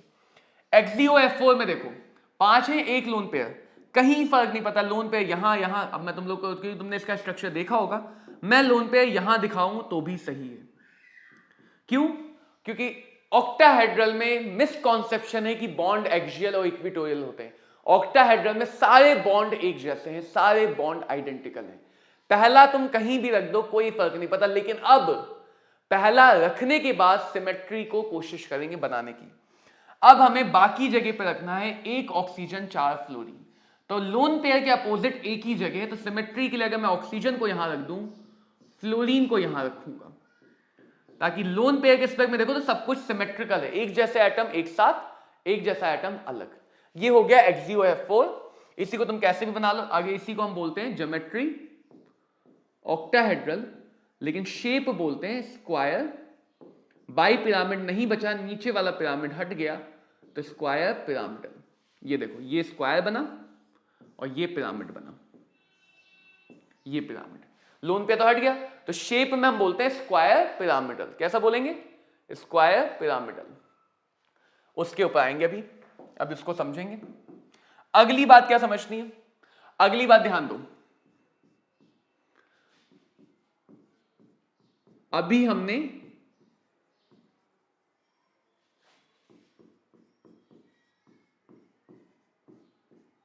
Negative charge positive charge double bond नहीं देखा। इसके लिए सबसे पहले चेक करो सेंट्रल एटम के वैलेंस इलेक्ट्रॉन। क्या चेक करने का है? सेंट्रल एटम के वैलेंस इलेक्ट्रॉन। उसमें कमी रह गई, अगर वो बचे हुए हैं तो उनसे या तो पाई बॉन्ड बनाओगे या नेगेटिव चार्ज। इसके बाद चेक करो सेंट्रल एटम के लिए कभी भी ऑक्टेट मत चेक करना वेस्पर में, ये चेक करो वैलेंस इलेक्ट्रॉन। और सराउंडिंग एटम के लिए ऑक्टेट चेक करो। देखो हम दोनों तरह के एटम के लिए अलग अलग बातें चेक कर रहे हैं, इससे थोड़ा ध्यान रखना। सेंट्रल एटम के लिए वैलेंस इलेक्ट्रॉन, सराउंडिंग एटम के लिए ऑक्टेट। अगेन देखो बहुत ध्यान से देखना, बहुत ध्यान से यहां पे देखना। सेंट्रल एटम को देख लो ना पहले। आयोडीन कितने वैलेंस इलेक्ट्रॉन होते हैं? 7। एक यहां दिया, दूसरा यहां दिया, तीसरा यहां दिया, चौथा यहां दिया, पांचवा भी यहां है, छठा भी यहां, ये तो इसी के इलेक्ट्रॉन है, सॉरी, छठा भी यहां है, सातवां भी यहां है, आठवां भी इलेक्ट्रॉन है। होते हैं 7 इलेक्ट्रॉन, दिख रहे हैं 8 इलेक्ट्रॉन। अगर 7 में से मान लो 5 दिखते, 6 दिखते, तो कहीं ना कहीं हम उसे या तो पाई बॉन्ड बनाते या कहीं ना कहीं हम उसे पॉजिटिव चार्ज लॉस करवा देते। पाई बॉन्ड बनाते या फिर लॉस करवा देते, पाई बॉन्ड बनाते या फिर लॉस करते। इसके पास एक इलेक्ट्रॉन एक्स्ट्रा है, तो एक इलेक्ट्रॉन एक्स्ट्रा मतलब कैसा चार्ज? नेगेटिव।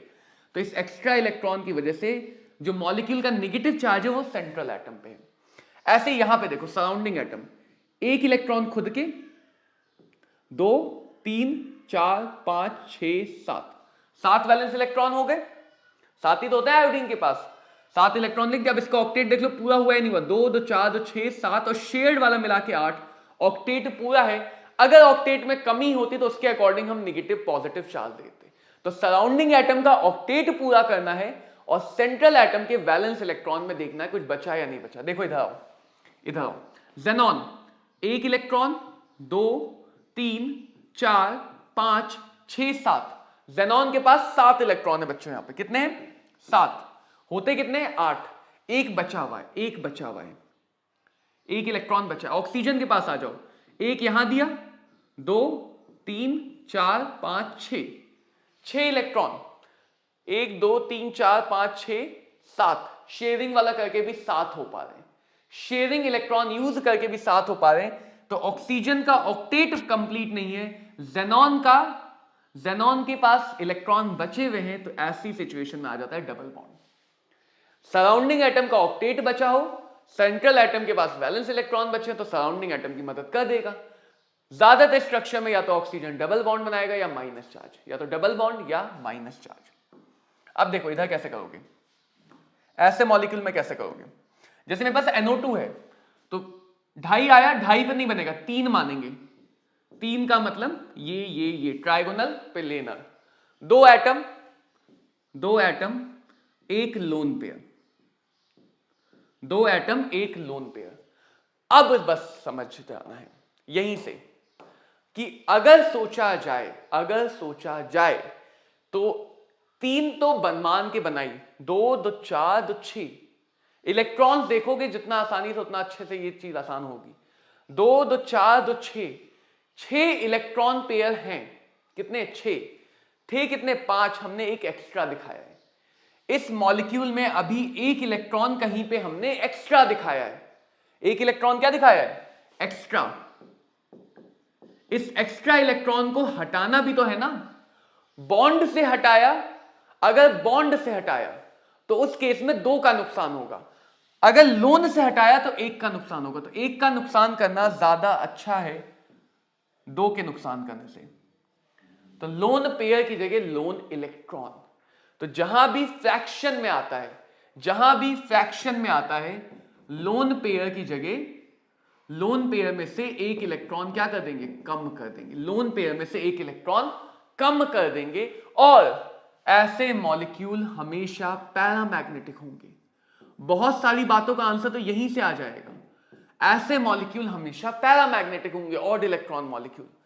अब कहानी पे आते हैं। 1 2 3 1 2 3,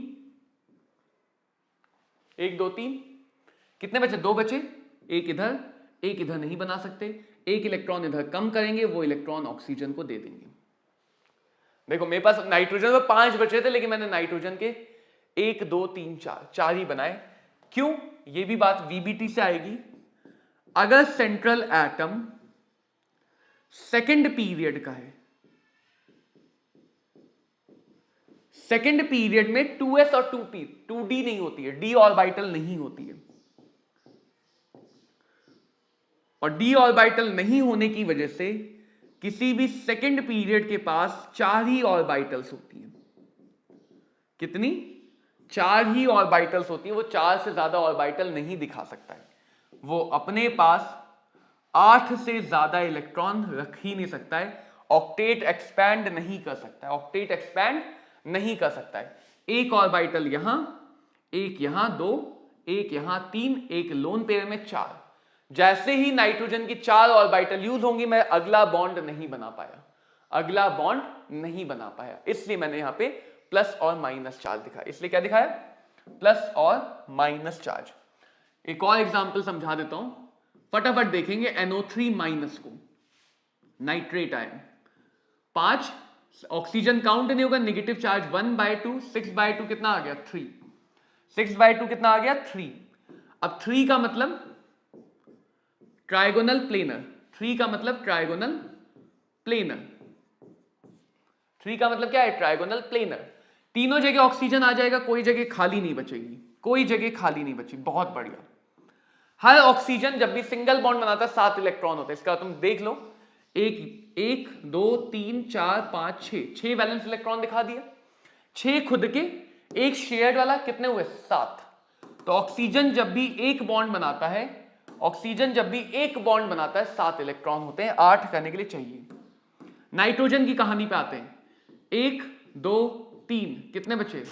2, 5 होते हैं, कितने बचे? 2। थोड़ा सा तुम्हें वैलेंस इलेक्ट्रॉन बच्चों कमांड रखनी है।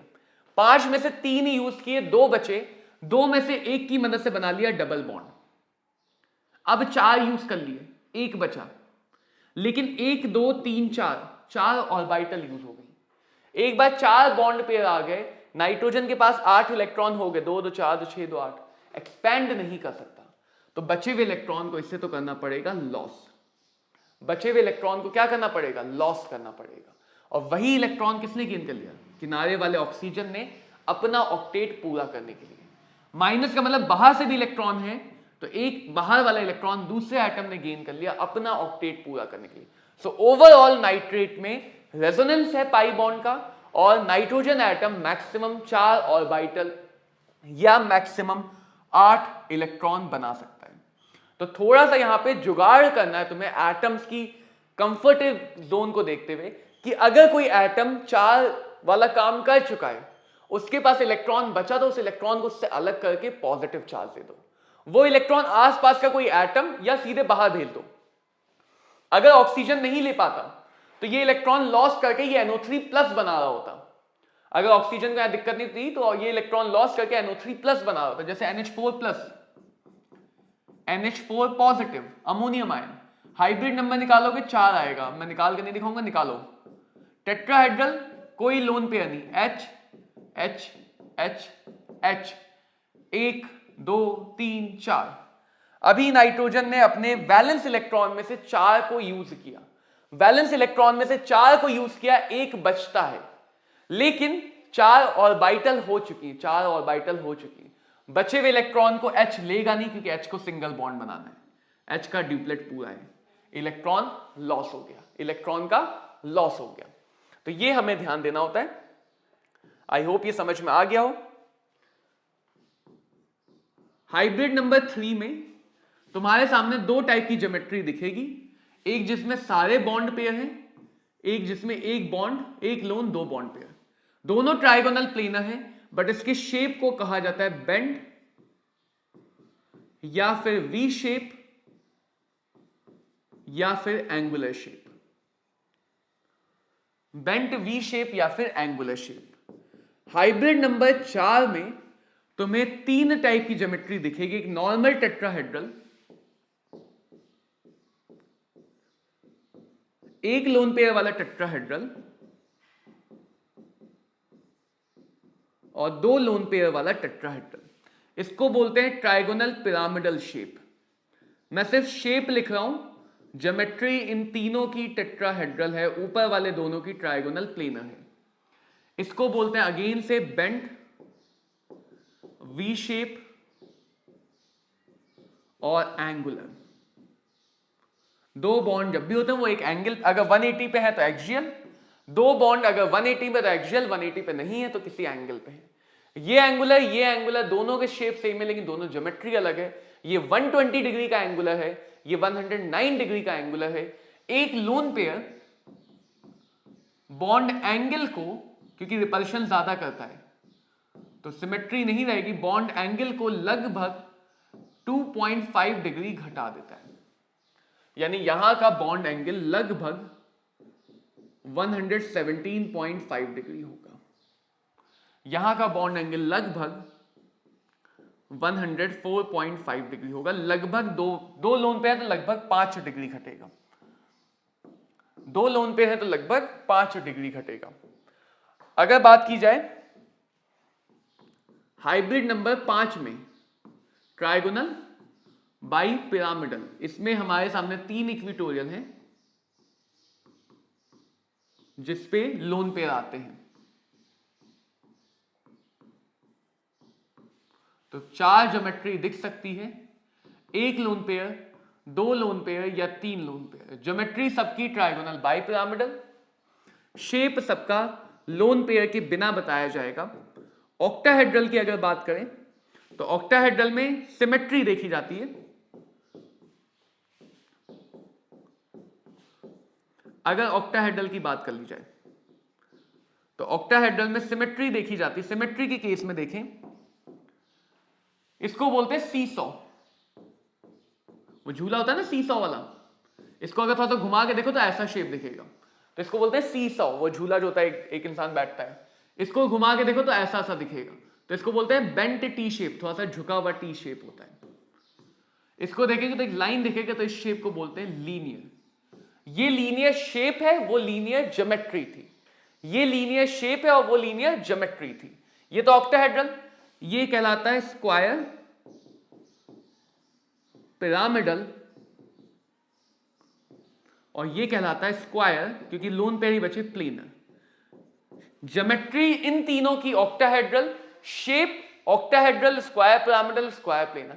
शेप और ज्योमेट्री पे बहुत सारे क्वेश्चन बनते हैं, शेप और ज्योमेट्री पे बहुत सारे क्वेश्चन बनते हैं। जैसे एक सिंपल सा क्वेश्चन है, ज़ेनॉन पे लोन पेयर कितने इन सारी ज्योमेट्री में, सबका हाइब्रिड नंबर निकालो, काम हो जाएगा। 8 2 10/5 हाइब्रिड नंबर 5, 8 4 12/2 6, 8 6 14/2 7।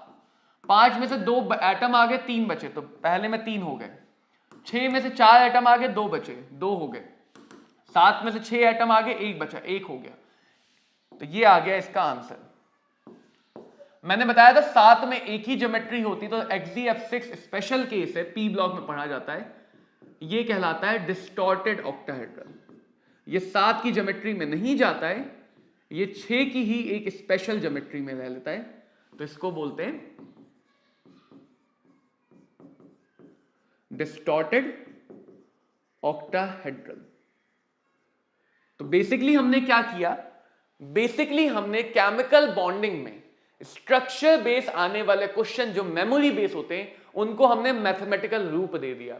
अब सारे क्वेश्चन प्लस माइनस करके ही सॉल्व किए जाएंगे, स्ट्रक्चर बेस क्वेश्चन।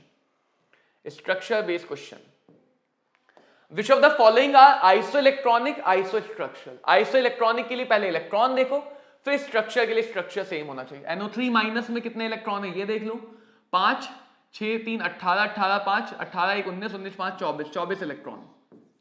कार्बोनेट में कितने, 6 18 6 24 18, रुको, अच्छा 18 और 4 22 और 24। सिर्फ मैं वैलेंस इलेक्ट्रॉन देख रहा हूं, वैलेंस इलेक्ट्रॉन से मैं तो भी देख सकते हो, ठीक है, या फिर अंदर वाले इलेक्ट्रॉन सब देख लो। 7 वैलेंस इलेक्ट्रॉन, 18 7 25 और 1 26। 6 वैलेंस इलेक्ट्रॉन, 6 3 18 6 24। लेकिन ये थर्ड पीरियड का, तो अंदर वाले इलेक्ट्रॉन सेम नहीं होंगे। तो इन दोनों में देखें तो स्ट्रक्चर भी सेम है, इलेक्ट्रॉन भी सेम है। काम को इलेक्ट्रॉन टोटल लिख लो, ज्यादा इजी पड़ेगा तुम्हें। नाइट्रोजन के पास 7, 18, 8, 8 3 24, 24 7 31 और 1 32 इलेक्ट्रॉन, 32 इलेक्ट्रॉन है। इसमें देखते हैं 32 ही है ना, 8 या 24, हाँ 32। इसमें देखते हैं कार्बन के पास 6, इसके पास 8, 24 6 30 2 32, 32 इलेक्ट्रॉन। 17, इसके पास 24 और 1, 24 और 8 32 10 42। इसके पास देखते हैं 16 और इसके पास 24, 24 और 16 40। ये सबके इलेक्ट्रॉन आ रहे हैं बेटा। तो दोनों के इलेक्ट्रॉन सेम है, दोनों की ज्योमेट्री भी 3 वाली है। ये भी हाइब्रिड नंबर 3 में जाएगा विदाउट लोन पेयर, ये भी हाइब्रिड नंबर 3 में जाएगा। तो दोनों की ज्योमेट्री सेम है, दोनों के स्ट्रक्चर सेम है, दोनों के इलेक्ट्रॉन सेम है, आइसो इलेक्ट्रॉनिक, आंसर आ गया। तो इस टाइप के क्वेश्चन तुम्हें नीट एग्जाम में दिखेंगे, इस टाइप के क्वेश्चन बच्चों नीट एग्जाम में दिखेंगे। देन हम बात करते हैं पोलैरिटी ऑफ बॉन्ड की। पोलैरिटी का मतलब हम पहले भी पीरियोडिक टेबल में समझ चुके हैं कि अगर दो डिफरेंट एटम हैं जिनका इलेक्ट्रोनेगेटिविटी का डिफरेंस 0 नहीं है, जिनका इलेक्ट्रोनेगेटिविटी का डिफरेंस 0 नहीं है, तो ऐसे केस में हमेशा एक एटम पे थोड़ा पार्शियल, एक एटम पे पार्शियल नेगेटिव चार्ज आएगा। और ऐसे ही बॉन्ड को बोलते हैं, ऐसे ही बॉन्ड को बोलते हैं polar covalent bond. Polar covalent bond कि इसमें थोड़ा आयोनिक कैरेक्टर है और थोड़ा कोवेलेंट। और इसका मेजरमेंट करते हैं डाइपोल मोमेंट से। इसका मेजरमेंट किससे करते हैं बच्चों? डाइपोल मोमेंट से, which is charge multiply by separation between the charge. Unit हो जाएगी कूलाम मीटर, या फिर नॉन एसआई यूनिट होती है debye, which is 3.3 into 10 to the power -30 coulomb metre. Coulomb metre. हमसे डाइपोल मोमेंट कंपेयर करने को आता, तो हमें ध्यान क्या रखना है कि अगर ज्योमेट्री सिमेट्रिकल है, अगर ज्योमेट्री सिमेट्रिकल है, फॉर एग्जांपल BCl3, तो यहां पे बोरॉन और क्लोरीन, ज्यादा इलेक्ट्रोनेगेटिव कौन है? क्लोरीन। हमेशा डाइपोल ज्यादा इलेक्ट्रोनेगेटिव की तरफ होगा, ज्यादा इलेक्ट्रोनेगेटिव की तरफ डाइपोल होगा। सिमेट्रिकल मतलब सारे डाइपोल सेम है क्योंकि बॉन्ड सेम है, सबके बीच का एंगल सेम है, तो इनका नेट डाइपोल मोमेंट 0 हो जाएगा। तो भले इस मॉलिक्यूल में पोलर बॉन्ड्स हैं, बट हम मॉलिक्यूल को नॉन पोलर कहेंगे। भले इस मॉलिक्यूल में पोलर बॉन्ड है, लेकिन हम मॉलिक्यूल को नॉन पोलर कहेंगे, जिनके लिए नेट डाइपोल मोमेंट 0 होता है। अगर सपोज ज्योमेट्री सिमेट्रिकल नहीं है, जैसे NH3, लोन पेयर आ गया तो सिमेट्री तो वैसे भी चली जाने लगती है, तो अब सारे डाइपोल कैंसिल नहीं होंगे, एक लोन पेयर की तरफ होगा, बाकी सारे नाइट्रोजन की तरफ होंगे। लोन पेयर हमेशा ज्यादा पावरफुल है, तो अब कैंसिल नहीं हो पाएगा। ऐसे मॉलिक्यूल को बच्चों बोला जाता है पोलर मॉलिक्यूल। तो तुम्हारे सामने मॉलिक्यूल की पोलैरिटी पहचानने को, मॉलिक्यूल की पोलैरिटी है या नहीं है, इस टाइप के भी क्वेश्चन बनेंगे। और उनके लिए तुम्हें ये काम देखना है, उनके लिए तुम्हें ये काम देखना है कि कौन सा मॉलिक्यूल पोलर है, कौन सा मॉलिक्यूल पोलर नहीं है। बहुत आसान सा काम है, इसमें ज्यादा नहीं सोचने का। ये नहीं कि एकदम डाइपोल मोमेंट निकालने बैठ गए, सिर्फ और सिर्फ पोलैरिटी है या नहीं है ये पहचानना आना चाहिए। ज्योमेट्री सिमेट्रिकल है, चाहे लोन पेयर हो चाहे ना हो। ज्योमेट्री अगर सिमेट्रिकल है, सब कैंसिल आउट होगा। ज्योमेट्री में सिमेट्री गई, कैंसिल आउट नहीं होगा, मॉलिक्यूल पोलर बनेगा। बॉन्ड एंगल मतलब एंगल बिटवीन द बॉन्ड, तो बॉन्ड एंगल का कंपैरिजन करना है।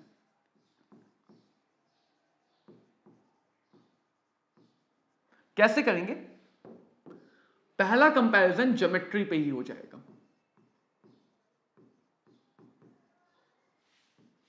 अगर ज्योमेट्री सेम है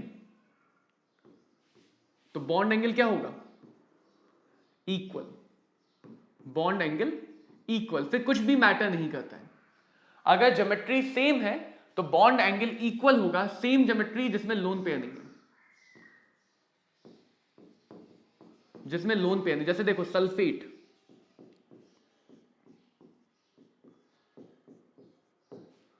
या फिर फॉस्फेट, तो देखने में ही दोनों ज्योमेट्री अलग लग रही होंगी, लेकिन रेजोनेंस के बाद यहां भी चारों बॉन्ड एक जैसे, यहां भी चारों बॉन्ड एक जैसे। ये भी कह सकते हो ज्योमेट्री अगर सेम की जगह अच्छा वर्ड ये होगा, अगर तुम ये कह लो कि ज्योमेट्री रेगुलर है। रेगुलर मतलब वही एंगल मिल रहा है जो उस ज्योमेट्री का एंगल होता है। तो हाइब्रिडाइजेशन के बाद, हाइब्रिडाइजेशन में सॉरी रेजोनेंस के बाद ये सारे बॉन्ड पार्शियल बन जाएंगे, राइट। सारे बॉन्ड एक जैसे तो उनके बीच का रिपल्शन भी एक जैसा होगा, तो इस ज्योमेट्री का एंगल होगा 109 डिग्री 28 मिनट।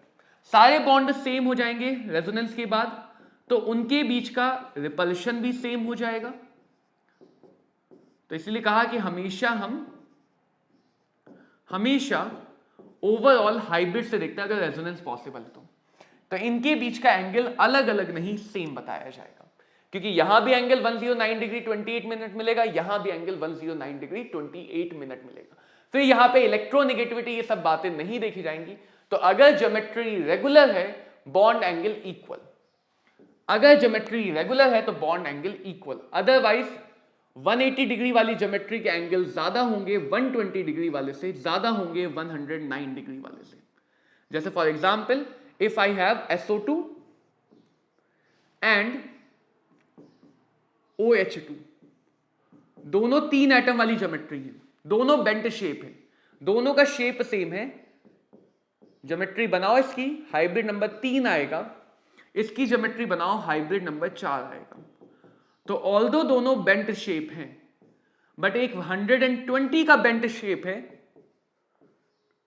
और एक 109 का बेंट शेप है।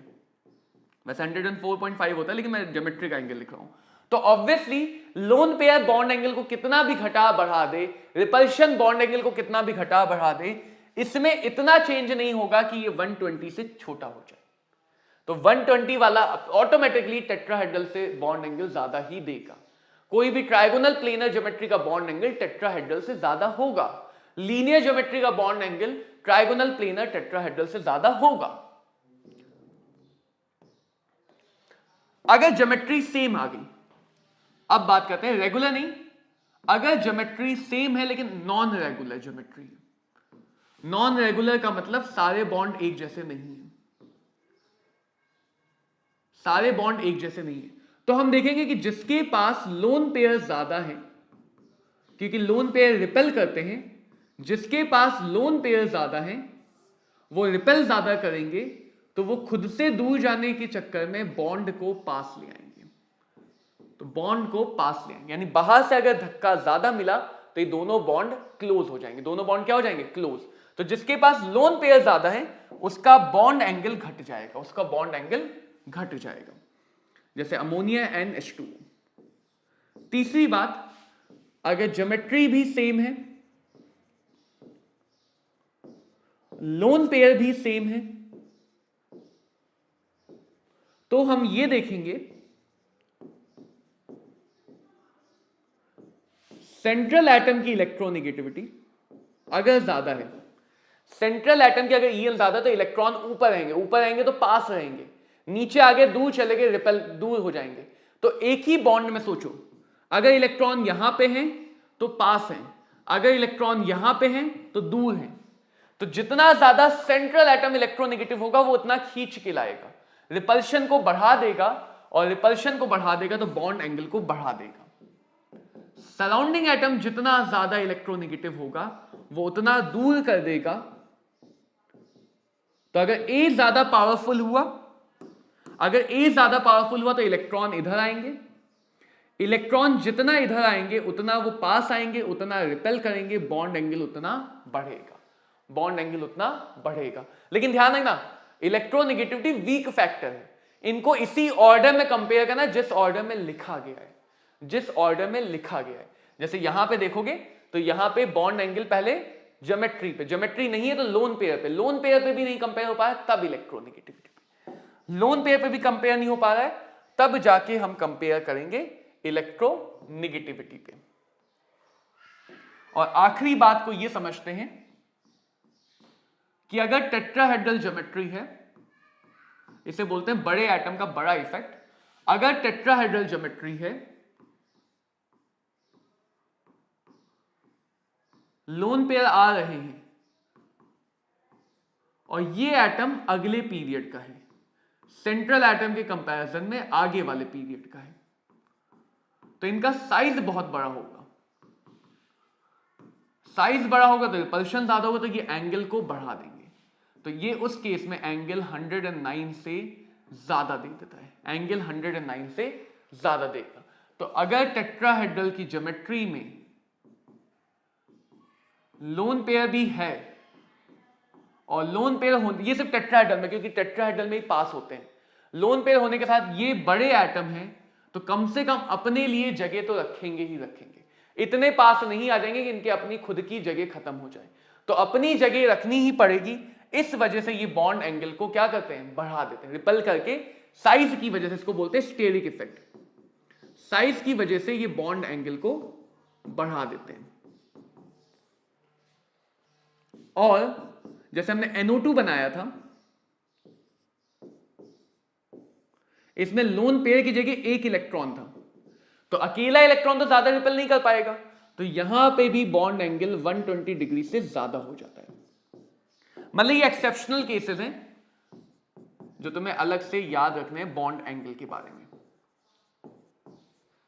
क्या अगर टेट्राहेड्रल जिसमें एंगल ऑलरेडी कम है, उसमें बड़ा एटम आ जाता है सराउंड में, तो वो बड़े एटम अपने लिए तो जगह लेगा ना, तो वो चाहे कितना भी बाहर से रिपल्शन हो, कम से कम अपने साइज के लिए जगह लेगा, तो एंगल को ओपन कर ही देगा, एंगल को ओपन कर ही देगा। और अगर लोन पेयर में पेयर नहीं है, अकेला इलेक्ट्रॉन है, तो वो बहुत ज्यादा बाहर से रिपल नहीं कर पाएगा। उस केस में बॉन्ड पेयर का रिपल्शन ज्यादा होगा। पेयर का रिपल्शन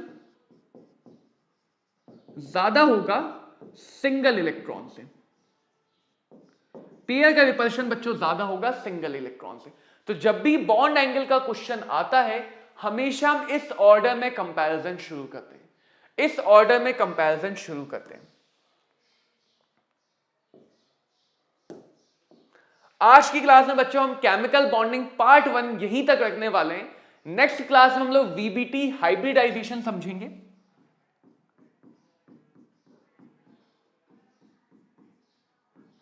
अभी मैं तुम्हें ये बोलूंगा कि हाइब्रिडाइजेशन और मॉलिक्यूलर ऑर्बिटल के क्वेश्चन ना करके अभी के लिए तुम स्ट्रक्चर